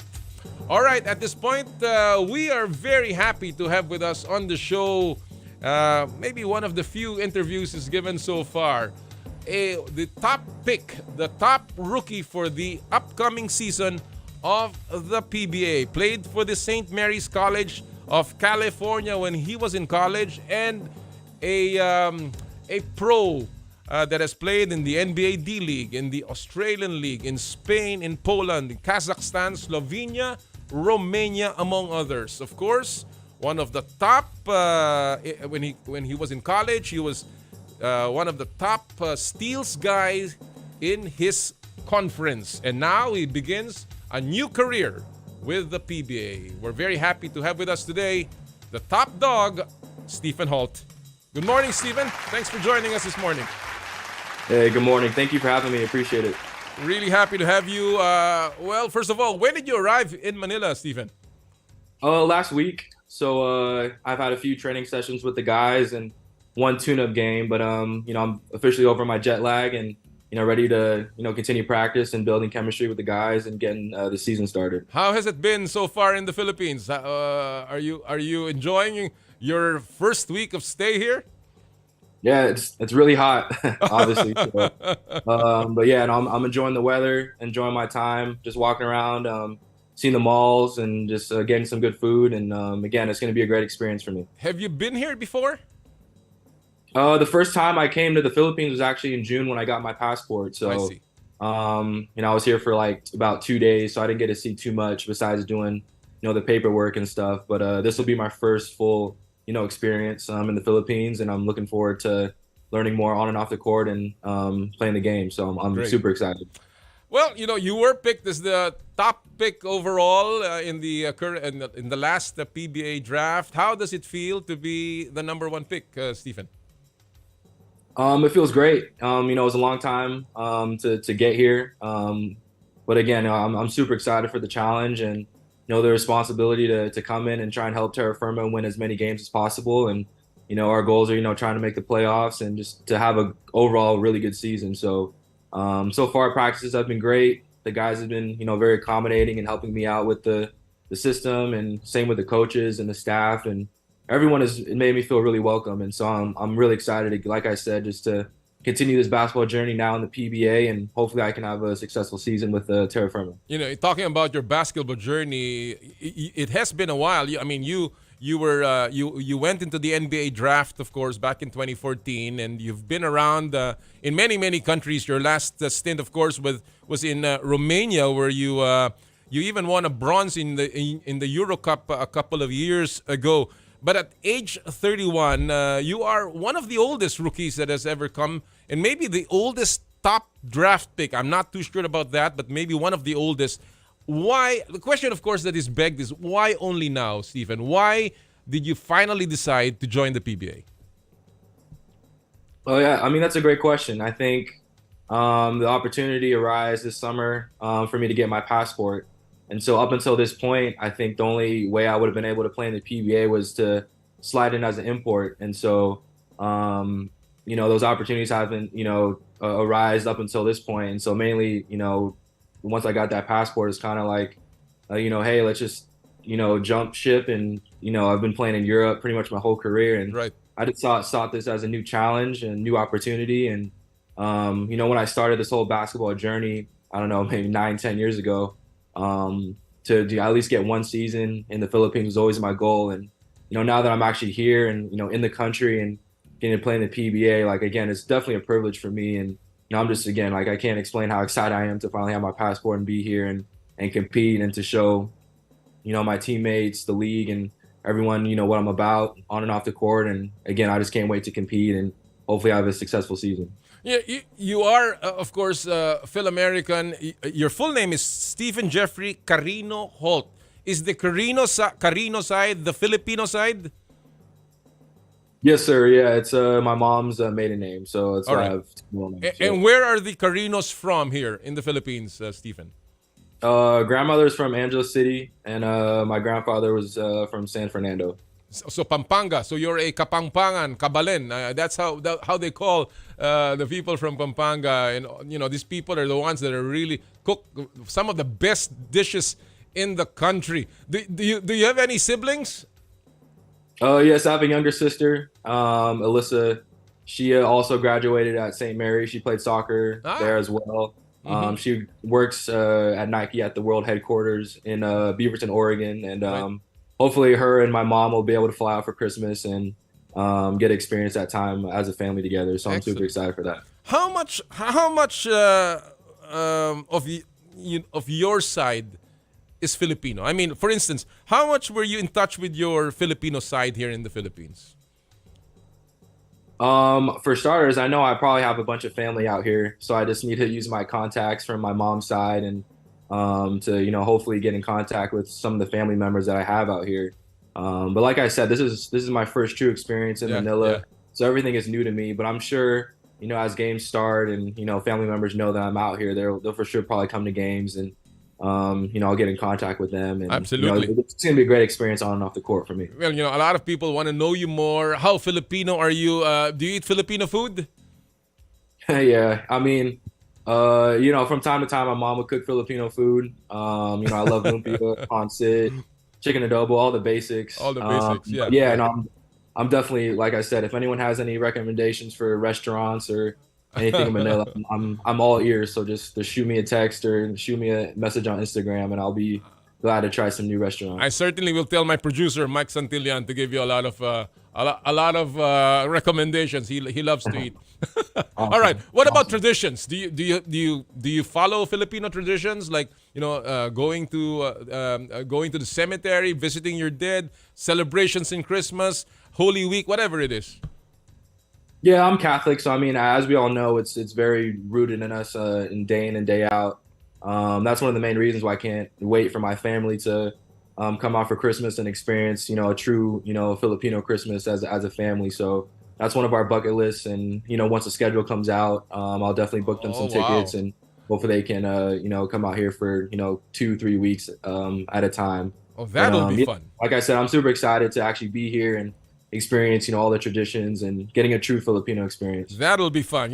We celebrate the longest Christmas season here. So, even now it's already Christmas in the Philippines. So you can imagine how much. I mean, I walked to one of the malls and they already have Christmas trees out. So absolutely. I was wondering where the Halloween decorations are, but you guys just skip straight to Christmas. So it's pretty funny. Well, Halloween will come. But, one of our traditions, of course, is basketball. And, of course, the PBA is the top league in the Philippines. Did you know about the PBA when you were growing up? I would say I mainly got notice of the PBA probably in college. That was the period of time when I got a lot of messages on social media of, hey, Steve, like, what's your next steps when you turn professional?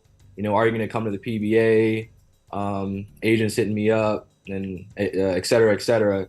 And that was when I first really, realized like, hey, there's a really good league in the Philippines. And obviously the national team hasn't yet transpired for me, obviously because of the rules of that the current FIBA has with the 16 and under passport and stuff. But again, everything comes full circle. And again, at the end of the day, I just really wanted to come out here and play a season or two and whatnot. And again, I'm just so thankful that I was able to finally get my passport after this so long period of time. And I'm finally out here and get to play for a great organization and a great group of guys. And again, like I said, we're working hard and hopefully we can have a successful season.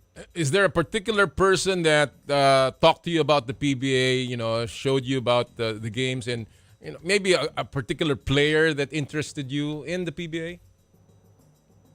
I mean, I've had former teammates that I've played in the league before. I know Terrence Jones has played Philippines before with TNT. Diamond Simpson, he played at St. Mary's College as well. We weren't in the same year, but I think he played for the Aces for a few years. Yeah, Alaska, that's right. Michael Dunnigan was a teammate of mine in the G League. I think he played out here for a little bit. But yeah, they've all had some great things to say.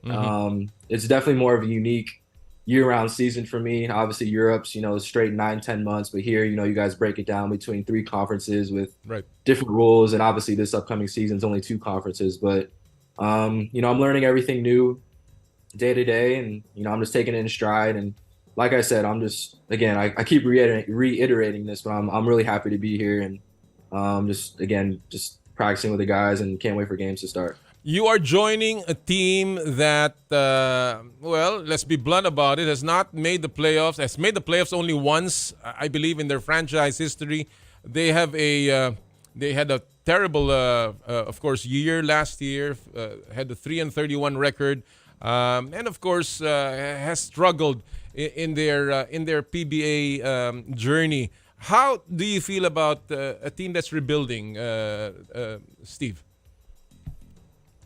Yeah, I mean, again, the way we've started out preseason, I mean, we've won both our games so far, and I think just the mental belief that we can compete with any team in the league, and it just starts every day in practice. I mean, the only way you can get confidence in games is being confident in practice, and so this first week we've just been working hard, just trying to just gel, build this chemistry, and I really like our attitudes, and really like we can't control what happened last year. This is a new group, right? New team, new focus, and so again, we just have to just stack little wins, and how we do that is having great practices, great weeks of practice, and then just let it all roll out whenever the games come. So what is that's just my mentality, and just again, I'm just trying to show as much leadership I can, even though I'm deemed a rookie. I'm definitely not a rookie with my experience, and the coaches know that, my teammates know that, and they know. So certainly what I'm about. I'm a hard worker, a good teammate, and just want to win. So hopefully I can bring that to this group. Have they accepted you in that role already, knowing that you are a rookie, but you are of age and you've had so much experience? What has been your impression so far of your team? Yeah, I mean, just the willingness to let me play my game. I mean, to a fault. I mean, I'm almost too unselfish. But in this role with this team, and obviously being the first round draft pick and having the background that I do, I'm definitely gonna have to be more of a scorer.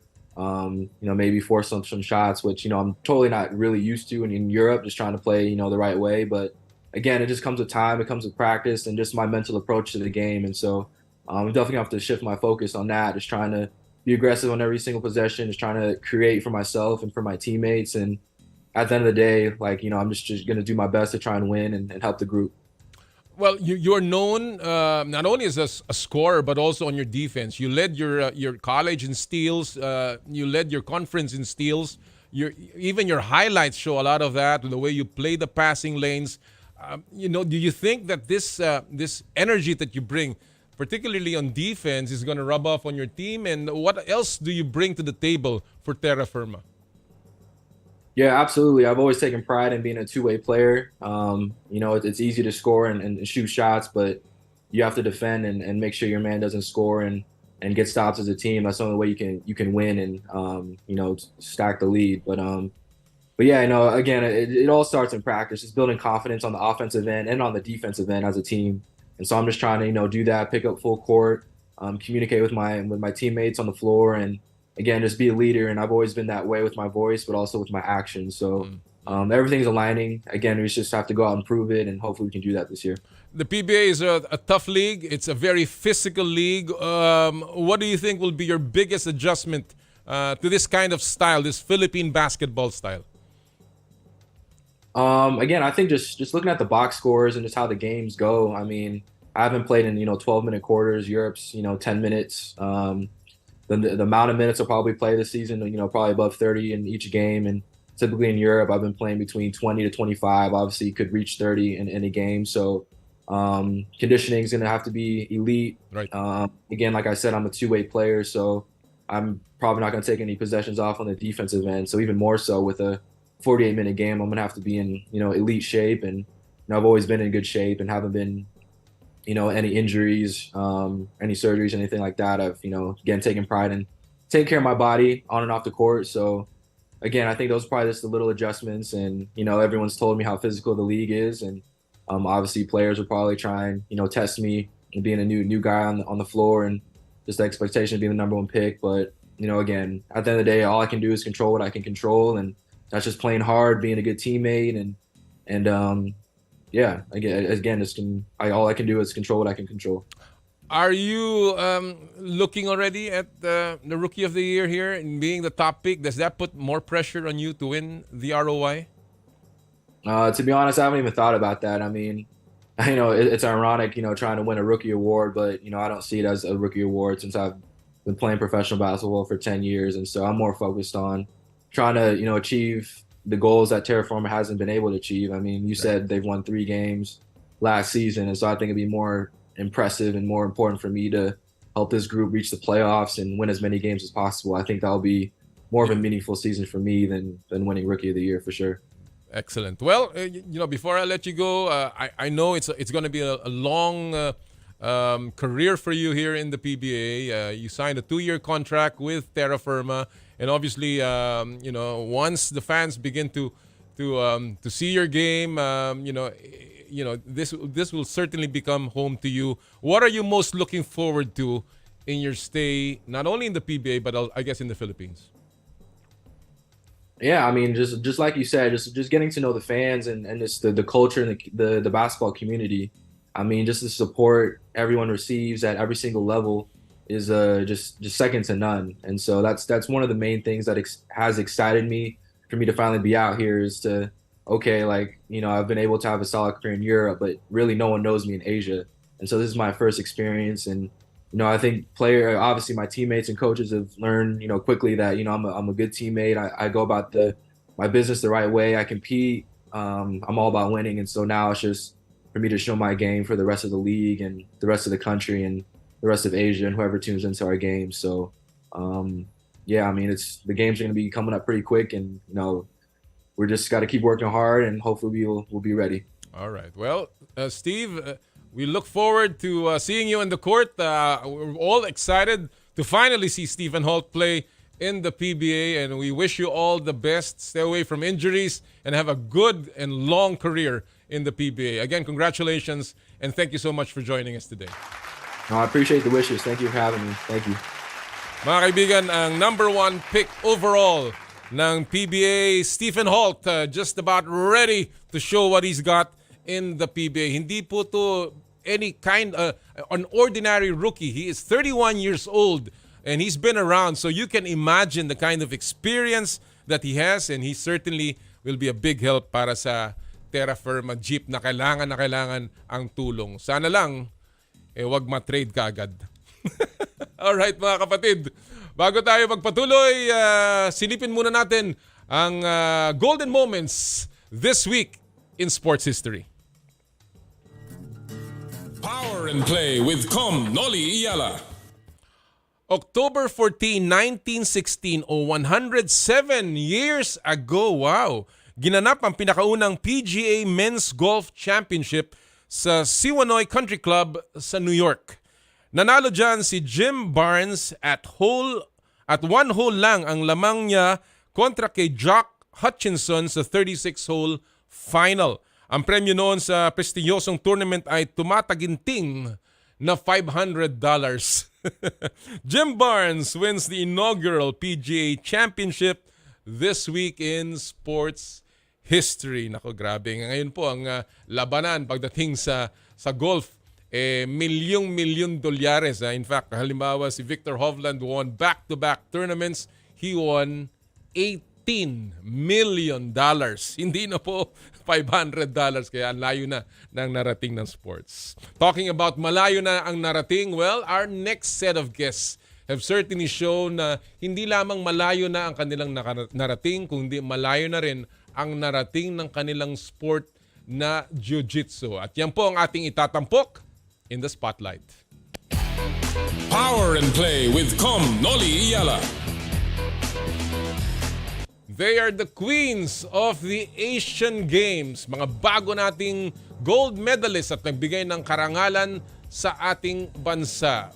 World champions, now Asian champions. Kasama po natin ngayon in the spotlight ang Asian Games gold medalists Meggy Ochoa and Annie Ramirez at ang Asian Games bronze medalist Kyla Napolis. Magandang umaga, Meggy. Thank you for joining us. Hello. Good morning po. Thank you, Meggy. Good. Congratulations to you. Annie, good morning. Thank you for joining us today. Ani? Good morning po. Yon. At si Kyla. Magandang umaga, Kyla. Medyo wala yatang audio si Kyla pa. Nakamute ka ba o ano? Yan. Tingnan natin. Hello, good morning. Yon. Alright. Well, again, congratulations, ladies, sa inyong pagbibigay ng karangalan, pambihira. When I see your videos over and over again, nakakataba ng puso, tumataas ang balahibo ng aking katawan at talaga pong ako'y tuwang-tuwa sa inyong nagawa. And let me begin with this. And I know because ang dami nyo naikwento, even yung graphic, very vivid showing. Maggie, I'll start with you. Gaano kahirap ang journey mo patungo sa podium? We know about your injury and your sickness. But even before that, gaano kahirap itong journey mong ito patungo sa gold? Napakahirap po. Napakarami pong dinaanan this year. Even before the competition po. Actually, this entire year, marami po talaga akong struggles na dinaanan. Start of the year po, sa personal life, may mga struggles po talaga akong dinaanan. And then, alam naman natin na sa SEA Games, nagkaroon din po ako ng isang serious injury na parang yan na po yung pinaka-serious injury ko sa buong jiu-jitsu career. So matagal po akong hindi naka-sparring ng maayos. And then only 2 months before Asian Games po ako talaga nakapag-training ng maayos. And then, ayun na nga, dun sa mismong Asian Games ay nagkaroon tayo ng sakit and na-injure din po sa semifinals. So talaga pong punong-puno ng struggles yung journey na ito. Oo. Anong lakas, nagbigay ng lakas sa loob, ng loob mo, Maggie? Iisa lang po yan. Ang Diyos po talaga ang nagbigay ng lakas ng loob sa akin. Kasi alam ko po na dehado ako sa lahat ng aspeto. Like physically, even mentally, emotionally, lahat po bagsak. So ang ginawa ko lang po talaga is nagtiwala po ako sa Diyos. Kasi yun na nga po, para sa Kanya din naman po yung laban na ito. Kasi it's for His glory po. Kaya yun yung iisang motive na nakalagay po sa isip ko. Kaya nabuhos ko din po lahat. At the same time, nakapagtiwala po ako sa Kanya at alam ko na ibibigay niya yung lakas na kailangan ko. Amazing. Amazing story. Ani, marami nagsasabi, naikwento mo na rin na pamula noong 2018 na hindi ka, na-frustrate ka, up to 2023, talagang ininda mo yon. Tell us your journey going to the top of the jiu-jitsu world sa inyong pagkapanalo sa Asian Games. Anong mga sakripisyong pinagdaanan mo, Ani? I guess marami pong sakripisyo na pinagdadaanan yung isang athlete towards to competition. Nandun na po yung quality time with the family, social life. So, syempre po, para for the sake na makapag-training ng maayos or yun. So, mas maraming time po yung ginugugol namin sa mat time rather than sa mga socialization, family time, like marami ako namimiss na mga occasions sa family side ko. So, isa po yun sa mga sacrifices. In the same time, syempre, even though na somehow may injuries ka, ganun. Parang, pero, during the actual game, meron ka bang naging agam-agam? Meron ka bang mga concerns just before you went into the finals? Actually po, sa awa naman ng Diyos, wala. Parang very clear naman yung mind ko. At first, syempre, yung a day before ng laban, nandun yung kaba, talagang kinakabahan ka. I think normal naman yun. Pero masaya po ako na during the day itself, binigay ni God yung kailangan ko. At yung hinihingi ko lang talaga sa Kanya is clear mind na magawa ko yung best ko. Yun lang naman po talaga yung lagi kong dinadasal every match na meron ako. Magkaroon ako ng clear mind. So, yun naman po, binigay naman niya yun. So, masaya po ako. Kyla, ikaw, bagamat hindi ka umabot sa gold medal game, still bronze medal ang nakuha mo at ang karangalang ibinigay mo sa ating bansa. You have been on the top as in the World Championships, of course. Kyla, gaano kahirap naman ang iyong naging ang paglalakbay patungo sa bronze medal? Siyempre, yung bronze medal, mahirap din siyang kunin. Nandun yung kakatalo lang tapos kailangan mong bumawi para makuha yung medal.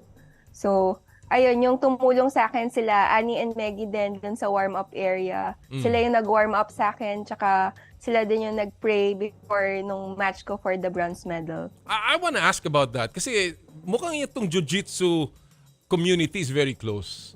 Parang kayo-kayo mismo talaga. Even during the pandemic, I've heard about these stories na kayo-kayo nagkakatulungan. How close is this community, Kyla?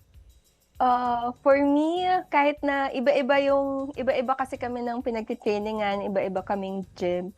But when it comes to training na every Sunday, nagtutulungan kami, and during competitions, of course, na kahit anong kailangan, kung kailangan ng masahe, kailangan mo ng warm-up, kailangan mo ng ganito, andyan sila lahat para tumulong. So, lahat naman goal namin is maiangat yung isa't isa. What has been the key to success here, ladies? Let me begin with Maggie. What has been the key para sa inyo, sa tingin mo, dito sa Asian Games? Bakit naging very, very successful ang jiu-jitsu, ang sport ng jiu-jitsu over all the NSAs? 2 gold medals, 1 bronze medal, the most successful NSA and sport in the Asian Games. Maggie, what has been the key so far?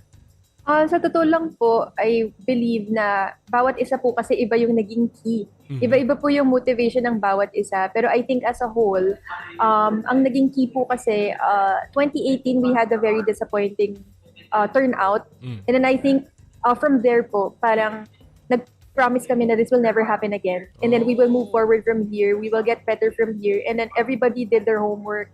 Everyone did what they had to do.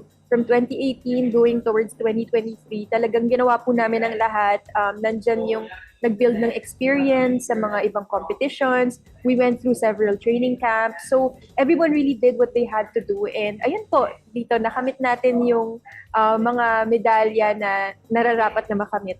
I know, of course, na si Maggie, you have competed in, sabi mo nga, yung iba't ibang mga competitions, no? Annie, ganun ka rin. And of course, also Kyla, gaano kahalaga yon, Annie, for you? Yung exposure mo in your, in the sport itself, all over the world, and of course, yung training na nakuha mo in your training camps. Siyempre po, mahalaga po. Napakahalaga po sa isang contact sport yung training and exposure po kasi doon po namin binibuild up yung mga next na pwede namin i-improve ba kung sakaling matalo-manalo man po yan, may natututunan po kami doon eh. So yun po yung dinadala namin for the future competition, which is nga po ito yung nangyari ngayon. So very crucial po sa part namin yung malalakas na training partner. So, aside po sa local trainings, nagde-decided kami mag-training abroad. So, ayun po. Very, po talaga. I think, malaki po siyang, bagay na magawa po namin yung mga yon prior to big competition po. Kayo ba, Kyla, meron din kayo, kasi sa boxing, meron tinatag na sparring partner eh. Kayo ba may ganun din? And nakakakuha ba kayo ng sparring partners sa labas na hindi Pilipino? Yung ba importante rin sa inyo, Kyla? Yes po, yung jiu-jitsu po is hindi po siya parang kaya na sarili mo lang. Kailangan niyo po talaga ng sparring partner naka-training na iba-ibang size, mas maganda. So yun nga po yung international exposure, yung mga training, tsaka training international and local. Yun po yung nakakatulong talaga po sa amin. Oo. Well, but of course, merong hirap, meron din namang sarap, meron ding saya sa inyong naging paglalakbay patungo sa tuktok ng Asian Games. And what was the most fun part of the journey for you, Maggie? Sa totoo lang po, yung buong journey is fun kasi mahal po namin yung sport na to. Just the fact of being able to train with the best in the world sa training camps po namin, although mahirap siya physically, even mentally and emotionally, hindi po nawawala yung joy eh. It's always a joyful experience to be able to do the training camps. And then even the actual competition itself, may kaba, minsan may anxiety pa yan. Pero kahit pa paano po, may halo po talagang joy eh. Parang I always look forward to competitions kasi parang dito po talagang nagsisink in na napakalaking privilege nitong meron po kami.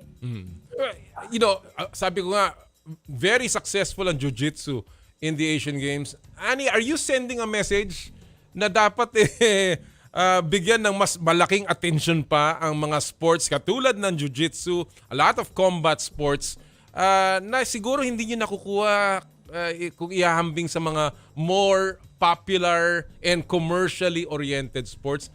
Are you sending a message to not only the I guess sports officials but to the private sector, Ani? Opo. Opo, kasi syempre, I guess, dun po sa resulta namin sa Asian Games, I guess, sana po maging eye-opener po yun sa ating lahat, not just the government or then the private sector din po na tumutulong at sumusuporta po sa mga sport po natin na sana po bigyan din po nila ng pansin yung sport na like the contact sport, jiu-jitsu, especially po. Kasi very high-reach medal po tayo dyan. Tama. Kasi po weight category po yun. So hindi po siya nagbe-base sa height, sa weight ng isang individual. Then, yun nga po, I guess Filipino mas magaling, magaling po talaga tayo sa contact sport, even the other contact sport like boxing, di ba po? So, ayun po, sana po maging yung naging resulta po namin sa Asian Games is mas makatulong po na mas mabigyan po kami ng pansin ng mga ating taga-suporta, mga sumusuporta po sa sport. Kasi yun nga po, napakalaking bagay po. Wala man po kami sa Olympics pero yung mga ibang competition po na existing para po sa Jiu-Jitsu is na bibigay naman po namin yung magandang result. Kayla, ano pang kulang? In other words, ano ba bang kailangan ng Jiu-Jitsu sa tingin mo? Now that you have sent this message, hoy, pansinin nyo kami ha. Kami, kaya namin mag-medal sa Asian Games na akala nyo hindi namin magagawa. Ano pa ang kailangan ng Jiu-Jitsu para lalo pang, I guess, lumakas ang programa dito sa bansa? Well, I guess po yung continuous support para sa mga international competitions and local competitions. And yung training camps po talaga yung sobrang game-changing for me. Kasi ngayon po nagkakaroon na po ng support sa amin. First time ko lang po makapag-exposure sa international training. So yun po talaga yung nung since 2018 nung wala akong medal, then now parang nag-i-improve na yung game ko because of the exposure. So yun po yung support po talaga ng government yung kailangan. Maggie, you are one of the most experienced, of course. Magsinasabing gano'n yung exposure. Kasi konti lang naman ang kailangan yung infrastructure. Mat lang naman yan, di ba? I mean, a good gym with nice mats, of course. But it is really the exposure siguro, yung laban, yung competition. Yun ang mahal Kasi you have to stay in places, you have to be relocated, di ba? You have to stay there. And yun ba ang talagang sa tingin mo importante for this sport to further grow and also for search of talent? Ano pang kailangan ninyo, Maggie? Actually, sa totoo lang po, marami pa pong kulang. I think, number one, kailangan pong mag-work together ng private sector. Alam ko po kasi hindi ganun ka-popular pa yung sport of jiu-jitsu. So, hindi kami nakakuha masyado ng private sponsors kasi kulang pa po yung exposure na nakukuha namin. So, of course, nandun yung support ng media.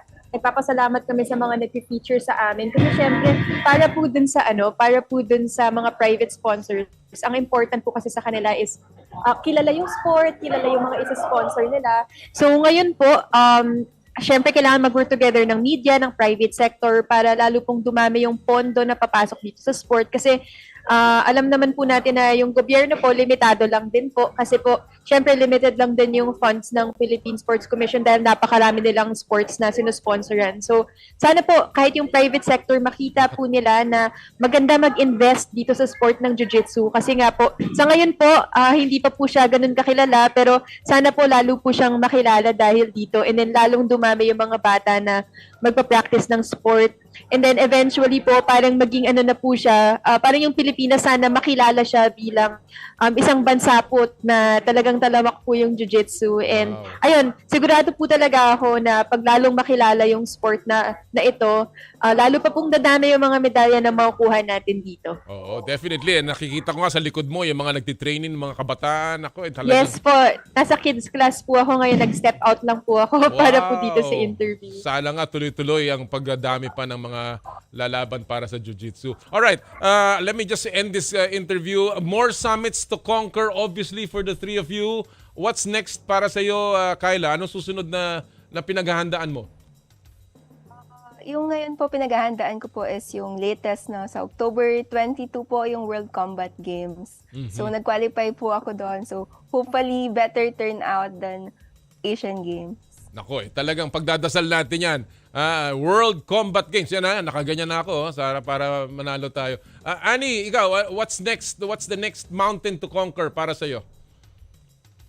Yung next po namin is IMAG na po next year. IMAG na, So, okay. Apa. Oo. And Meggie? Ako po may competition pa po ako sa November, yung World Pro po. And may mga estudyante din po kami na lalaban. So, doon po hindi lang po ako magiging athlete, pati coach po. Alright. Alam ko na may konti kayong insentibo na manggagaling sa PSC and of course sa ating pamahalaan. Paano naman kami? Biro lang. Anong plano sa incentive, Annie? Ano ba mga paggagamitan mo ng insentibo mo? My guess po, kailangan po mas maging matalino po ako sa paggamit ng incentives po. So, yun po yung kailangan kong aralin. Negosyo ba? Negosyo? Gusto ko po sana, kaso lang baka po mahirapan akong pagsabay yung business and pagiging athlete po. In the same time, nagtuturo din po ako. So, pag-aaralan ko po munang maigi para po hindi rin naman po masayang yung incentives na makukuha ko po. Kyla, ikaw, what about you? Anong plano mo sa incentives mo? Po kasi nababalitaan po. Meron yan. Parang kalahating milyon yata yun sa'yo pag bronze medal. Parang ganun yata So yun po, yung laging plan ko naman po sa incentive is mapunta sa training. So sa mga international training. So yun talaga yung gusto ko So passion ko yun. So hindi naman siya masasayang, mapupunta naman din siya sa skill. So yun. And Meggie? Ako po, number 1 is bayad po ng utang. Yun po, kasi nagpagawa po kami ng bahay. Nice. So, may mga kailangan pa po akong bayaran. And then, of course, meron na rin pong nakalaan para sa mga donasyon na ibibigay. And then also, yung katulad ng kay Annie, for investment din po para po sa kinabukasan. Alam mo, saludo ako sa inyong tatlo. Meggie, you know this. Saludo ako sa iyo for all your advocacies. Being a platform for women and for the sport, you are a terrific ambassador kayong tatlo. Pagpatuloy niyo sana ang inyong ginagawa at more luck sa mga competitions sa sasalihan niyo. Go Jiu-Jitsu at sana lalo pa lumago ang sport ninyo. Maraming salamat for joining us today. Congratulations. Thank you po. Thank you po. Mga kaibigan, ng mga reyna ng Asian Games sa Jiu-Jitsu, Meggie Ochoa, Annie Ramirez, and Kyla Napolis. Nako, pagmamalaki po natin yan. Kahit saan tayo pumunta, talaga pong world-class athletes and world-class people. Yan ang mas mahalaga. And of course, pinag-usapan natin si Justin Brownlee kanina. That's how we end the show. Let's be good people. More than anything, more than athletes. At the end of the day, let's be good people. And in the meantime, gusto ko pong i-announce lahat ng ating mga nanalo o napanalunan. Yung mga nanalo po ng ating mga palaro dito. Unang-una po yung sa ating Joyride top-up promo. Ang mga nanalo ngayong araw pong ito, Karen Nalin Honra, Judith Benaventura, Vilma de los Santos, Jonathan Colobong at si Jezzy Marie Lee. Nalo kayo ng 1,000 pesos e-wallet credits mula sa Joyride Super App. Yung nanalo naman ng ating pong limited edition Joyride Aqua Flask last week. Pakita natin nga, Santi, ito. Ang nanalo po ay si Denden Miram. Yan kanilang creative picture. Siya po yung pasahero, Denden Miram. At yung rider ay si Adrian Velasco, our driver partner. Both of you will win Joyride Aqua Flask ngayong last week po. And finally, yung pong ating M2 tea drink na Pulso ng Bayan. Well, ang ating pong napili ay si Gilbert Nas Montejo. Ito sinabi niya, kung totoo man ang result na yun na may substance ng cannabis, pwedeng nakuha niya sa pag-inom ng gamot sa injury niya. Legal naman sa Amerika ito or propaganda ito ng China dahil hindi pa rin sila makamove on sa pagkatalo nila sa ating panalo is panalo. Kaya naniniwala ako na wala itong epekto sa pagka-gold natin sa basketball. Bawi silang sila marami pa naman Asian Games Tournament. Congratulations kay Gilbert Nas Monteo. And the second winner is Art Castro. Ito naman ang sabi niya, nakakagulat po pero wag natin siyang husgahan agad kasi may second test pa po. Paglagay ko po, may kinalaman po dito yung operation niya before the Asian Games. Congratulations also kay Art. Again, wala pong nanghuhusga. At the end of the day, as I said, let's just all be good people. Ang importante po, hindi po yung medalya. Ang importante po kung anong gagawin natin pagkatapos na tayo po ay manalo. Yan po ang mahalaga. Alright mga kapatid, that'll do it for us this Saturday. Marami po salamat sa inyong pagsubaybay. Lagi at sana makita-kita tayo next week. Dito po sa Power and Play tuwing Sabado, bawal ang masungit. At sa lahat po ng ating gawain at Bayoran Dei Gloriam, all for the greater glory of God. Kami po ang 1PH. Teleserbisyo para sa Pilipino. Susunod na po ang inyong paboritong inay ko po. Happy Sports Weekend mga kapatid! More power, more play.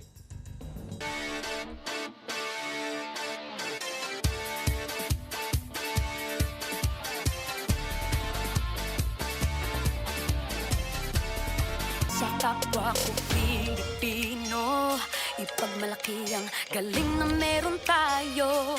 Ilantad ang likas nating talento at magdala ng saya sa mundo.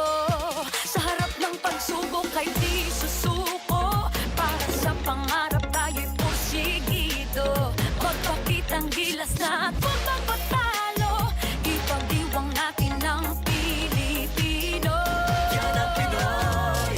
Mula noon at hanggang ngayon, talento natin ang bida. Mula sa simpleng bakuran hanggang entablado natin ipakita. May pagsubok man ng Pinoy, pinalalakas ng saya. San man tayo sa pulo, Chumbe, Sibay, Lakay, Amiga. Sama-samang pakita ang galing natin katropa. Sa kapwa ko Pilipino. Pilipino. Yan ang Pinoy.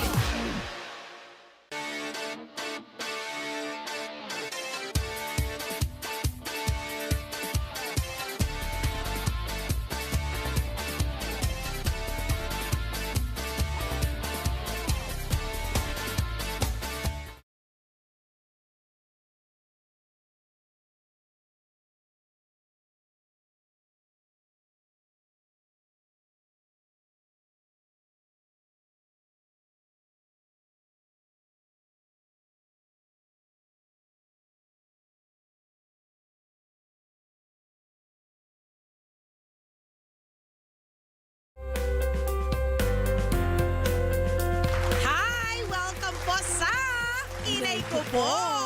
Siyempre, yung tanong natin sa kanila, gusto ba nila na matuto ng bagong set ng digital skills yung kanilang mga anak? Kaso, kahit kayo medyo takot o hirap din minsan at hindi makasunod sa digital world. Well, eto Inay Pat, di naman talaga tayo magtataka kasi syempre nga, pangbago, pangbagets to mga to. Kaya huwag kayong mag-worry dahil nandito kami Inays to the rescue. Ako po, si MJ Marfori. At ako naman si Pat Fernandez. At ito ang Inay ko po.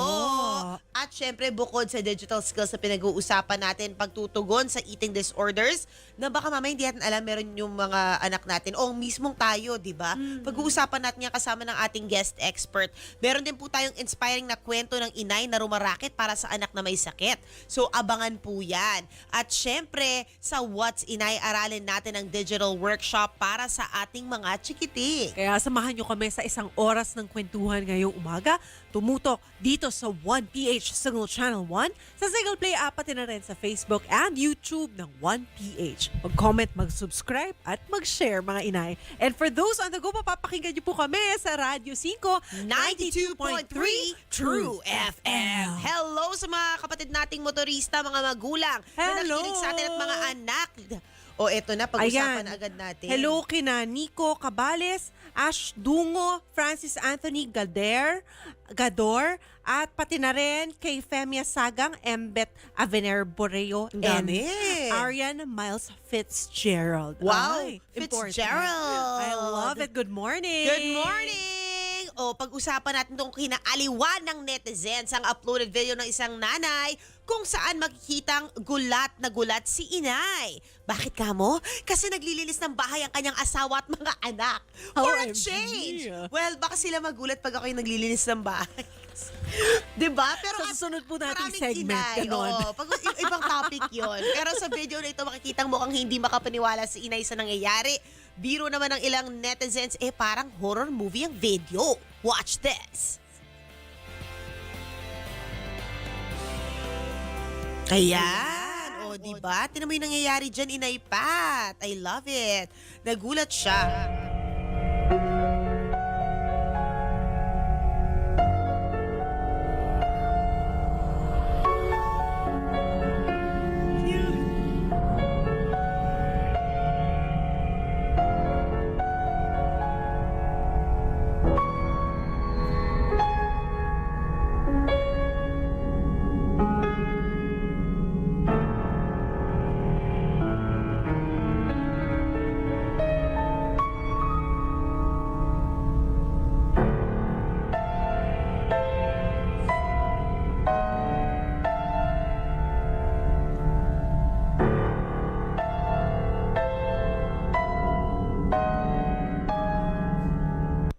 Parang horror kasi, Parang hindi may siya makapaniwala na sa alter universe na siya.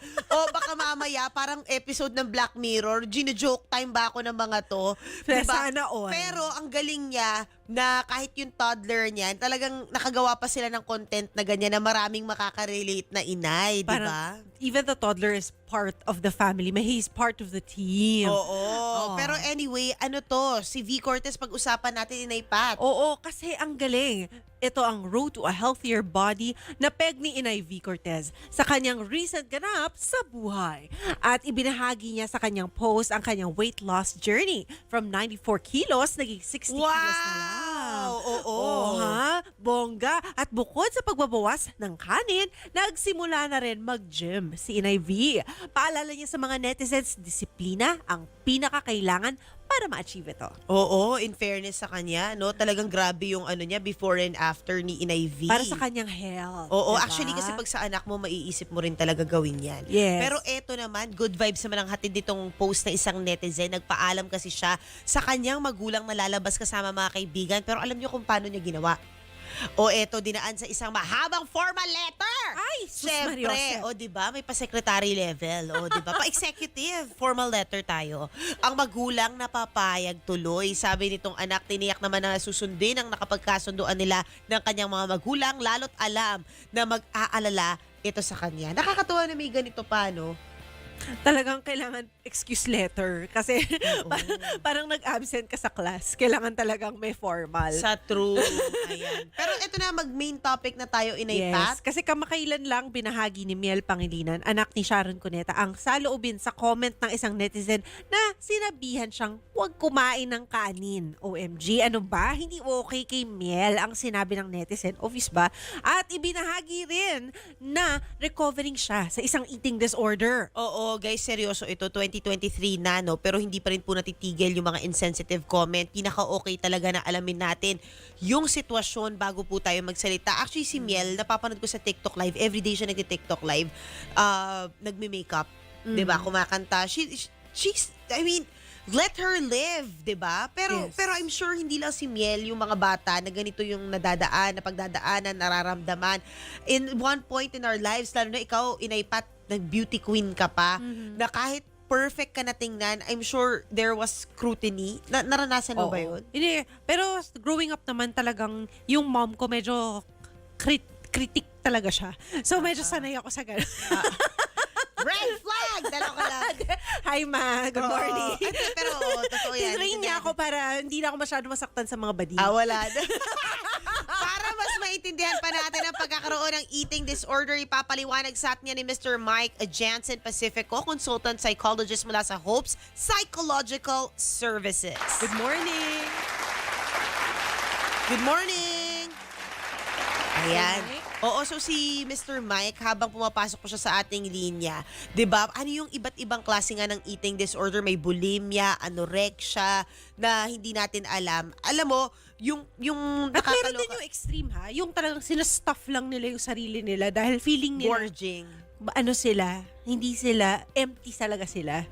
Grabe, Emotional no? eating. Emotional. Disorder din yun eh. Hindi, alam mo, hindi nga natin alam, baka may ganun tayo eh. Mhm. Food addiction. Mm-mm. is Kasi also a meron disorder. sila, pinag-aaralan nila yung mga nagtitrigger na hormones dun sa cravings daw. I don't know how accurate that is. Sana right maayos now na si in ano the no si Philippines. Mr. Mike para mapag-usapan natin to kasi ang daming nakaka-relate nito lalo na tayo honestly. 'Di ba nung bata tayo tinuturo sa atin yung magandang plato. Yung dapat may gulay, may prutas. Go grow glow. Grow glow. Pero sobrang basic.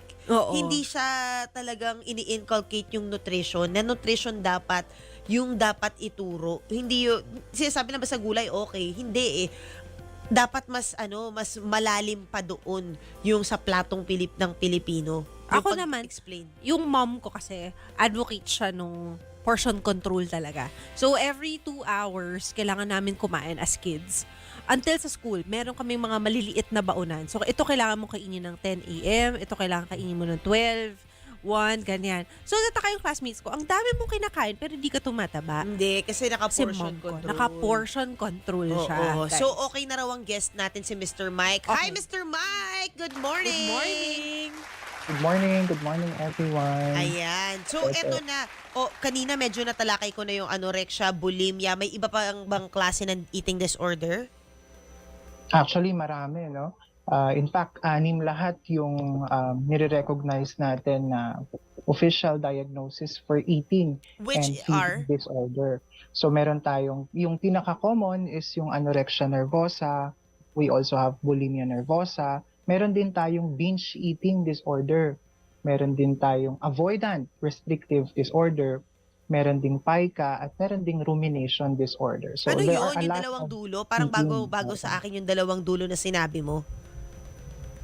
Yeah, oo. Ito yung mga disorders, yung rumination and avoidant or even pica, sila yung mga less diagnosed sa mga tao. Kasi medyo tayo sa Philippine culture, hindi naman common din sa atin talaga yung nagko-consult sa mga mental health professional. So may mga cases pero hindi reported or hindi kasi nagsisik ng consultation. Majority ng cases natin ang eating and feeding disorders. Bakit po nauuwi sa eating disorder yung ibang tao? And ano po yung mga factors na nakaka-contribute para magkaroon ng mga tao nito? Actually, walang specific na parang isang factor lang na pwedeng mag-contribute para magkaroon ka ng eating disorder or feeding disorder. Tinatawag namin itong multifactorial. No? Ibig sabihin, maraming factors, may biological factors, may psychological factors, may social factors. Sa biological factors, andyan yung genes and heredity. So kung merong mga history sa family ng over-dieting, overeating, kung merong history sa family na nagkaroon ng mental illnesses din, it could be a factor. Sa psychological naman, yung traits, pagka medyo perfectionistic ka na tao, you are prone to having eating disorder. Pag meron kang anxiety, meron kang depression, prone ka rin dito. Siyempre sa social, ito yung medyo malakas na factor sa eating and feeding disorder. Andyan yung bullying or teasing, yung attitude ng parents at saka nung peer. Andyan din yung cultural at saka generational body image. No? Actually, napakadaming factor. Actually, Mr. Mike, gusto ko lang sana sabihin, kasi lagi nating kinokondem yung matataba eh. 'Di ba? Sila yung lagi nating kino-crucify. Pag hindi ka kumain, pag payat ka, okay ka. Pero yung mga anorexia, yung avoidance na sinasabi ninyo, rin siya, disorder din po siya. Right. So, how would you not glorify it? Kasi yung iba, they would glorify you for not eating. Wala naman actually masama kung mag-diet tayo. No? Nagiging masama itong mga bagay nito kapag ka sobra or naaapektuhan na yung ibang aspeto ng buhay natin. Affected na yung work natin, affected na yung ating daily activities, affected na rin yung school kung estudyante. Minsan kasi nag-glorify siya by using adjectives or words to describe people. No, mas nagkakaroon kasi ng emotional distress kapag sinasabihan mo yung tao na ang taba mo, sorry for my word, ang payat mo naman. So instead na nakakatulong sa kanila yung mga words na to, mas lalong nadadagdagan in fact yung emotional distress na nararanasan nila. So hindi lang siya problema sa eating. Actually, hindi lang eating problem behavior yung tinitingnan natin dito, pero yung distress na meron along with that disorder. Yun yung nagpapalala doon sa sakit. Ano po ba yung initial symptoms na aabangan ng mga inay natin at mga itay, lalo na sa mga bata? Kung kailan nga ba dapat kumonsulta na sa doktor? Gusto ko lang ding i-emphasize, normally yung mga taong nakakaranas ng eating and feeding disorder, sila mismo ay medyo denial doon sa problem. So yung family dapat nandyan para i-monitor yung mga signs and symptoms katulad ng pabago-bago yung eating patterns nung tao. Ito ay nagre-restrict ng food o kaya naman ito ay kumakain ng hindi na normal or hindi na angkop dun sa tamang amount na kinakain natin per meal, no? Pag nakakita rin tayo ng pagbaba ng timbang, pagtaas ng timbang, so ito yung mga indicators, no? Pag nakakita rin tayo ng mga behavior na ginagawa ng mga bata or ng mga tao to compensate yung kinain nila. Like halimbawa, nag-i-induce sila ng vomiting or pina-force nila yung sarili nilang isuka yung kinain nila. That could be one sign of bulimia nervosa. Ay, ito, kasi, Mr. Mike, no, yung Pilipino, kultura na natin, mang-insulto. Pasensya na, pero totoo yun. Minsan, Oo, pero tsaka yung bakit, yung sobrang dahil nga ang hina ng communication skills. Yung iba sasabihin lang payatot o kaya diba? tabatsoy. Parang nila, uy, pumayat ka. Yun yung una nilang bati sa'yo. Parang ang baba nung Yun yung icebreaker. Nung nung intellectual conversation nila. Wala silang, yun lang yung una nilang mapapansin. Na akala nila it's okay. And honestly, that has an effect sa mga may disorder. How do you correct that, or what's your suggestion for that, Mr. Mike? Everything starts from being aware na ito yung problema kasi we cannot find solutions to problem we know nothing about. So kailangan yung tao, yung Filipino, tayo din, no, lahat tayo ay aware na itong eating habit na ginagawa ng isang tao ay problematic. Na problematic to in the sense na hindi ito yung normal or nagde-deviate siya from normality. Another thing is, syempre, along with that awareness is yung kailangan maging open tayo to talk about the eating problems, no? And then apart from that is yung iwasan natin yung mga sinasabi natin or pagtitis natin or pagbubuli sa mga taong nakakaranas ng eating Actually, disorder. hindi nga lang sa mga tao nakakaranas in general, dahil baka makadevelop sila ng disorder. But anyway, exactly. Sir Mike, saan ba kayo pwedeng saan ba pwedeng magpadulog sa inyo kung may tingin namin, may mga tao sa paligid namin o kami ay may disorder? Where can we reach you? Yeah, you can reach us sa mga psychological clinic like ako, nandun ako sa Hope Psychological Services. You can reach to us, you can consult professional there para alam natin yung proper na treatment na gagawin natin. Let us avoid yung self-diagnosis na porket kumakain ako ng marami, porket nagre-restrict ako ng food, meron na akong eating disorder. It's more than that. No? Kasi ang disorder ay set of symptoms. No? Hindi naman porket nagre-restrict ka ng pagkain mo ngayon, ay meron ka ng disorder. So kailangan mag-consult tayo sa professional para alam natin yung diagnosis natin. Because along with proper diagnosis is a proper treatment. Napakahalaga nito. Kasi kung magsa-self-diagnose tayo and we seek for treatment sa atin lang sarili, pwede tayong magkamali. So we can do more harm than good if ganun yung mangyari. Maraming salamat po, Mr. Mike, sa lahat ng ng inyong sinabi sa amin. Mr. Mike Jansen Pacifico, consultant ng psychologist mula sa Hope Psychological Services. Thank you so much, and yun na nga ang point ng segment na ito. Consult. Awareness is the first step to happiness. Ika nga. Ayan. So, dyan lang kayo mga inay, ha? Chikahan naman tayo with Sex Bomb. Ang susunod nating pag-uusapan. Magbabalik ang inay ko po.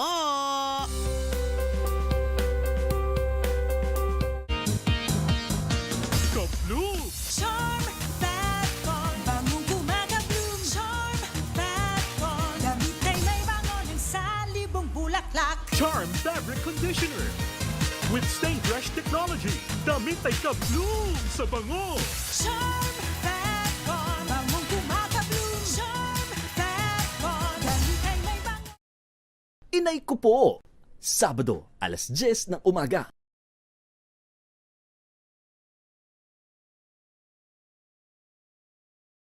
Inay ko po! Sabado, alas 10 ng umaga.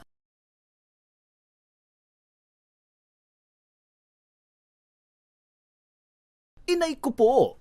Sabado, alas 10 ng umaga.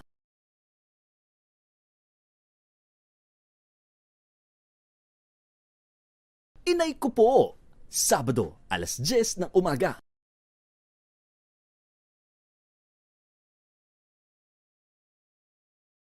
Inay ko po! Sabado, alas 10 ng umaga.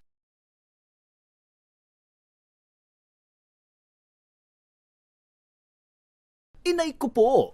Sabado, alas 10 ng umaga.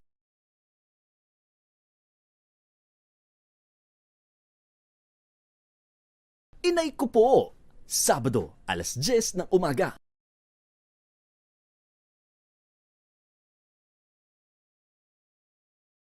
Inay ko po! Sabado, alas 10 ng umaga.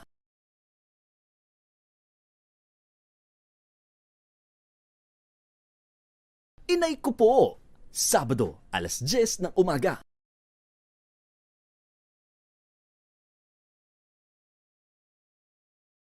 Inay ko po! Sabado, alas 10 ng umaga.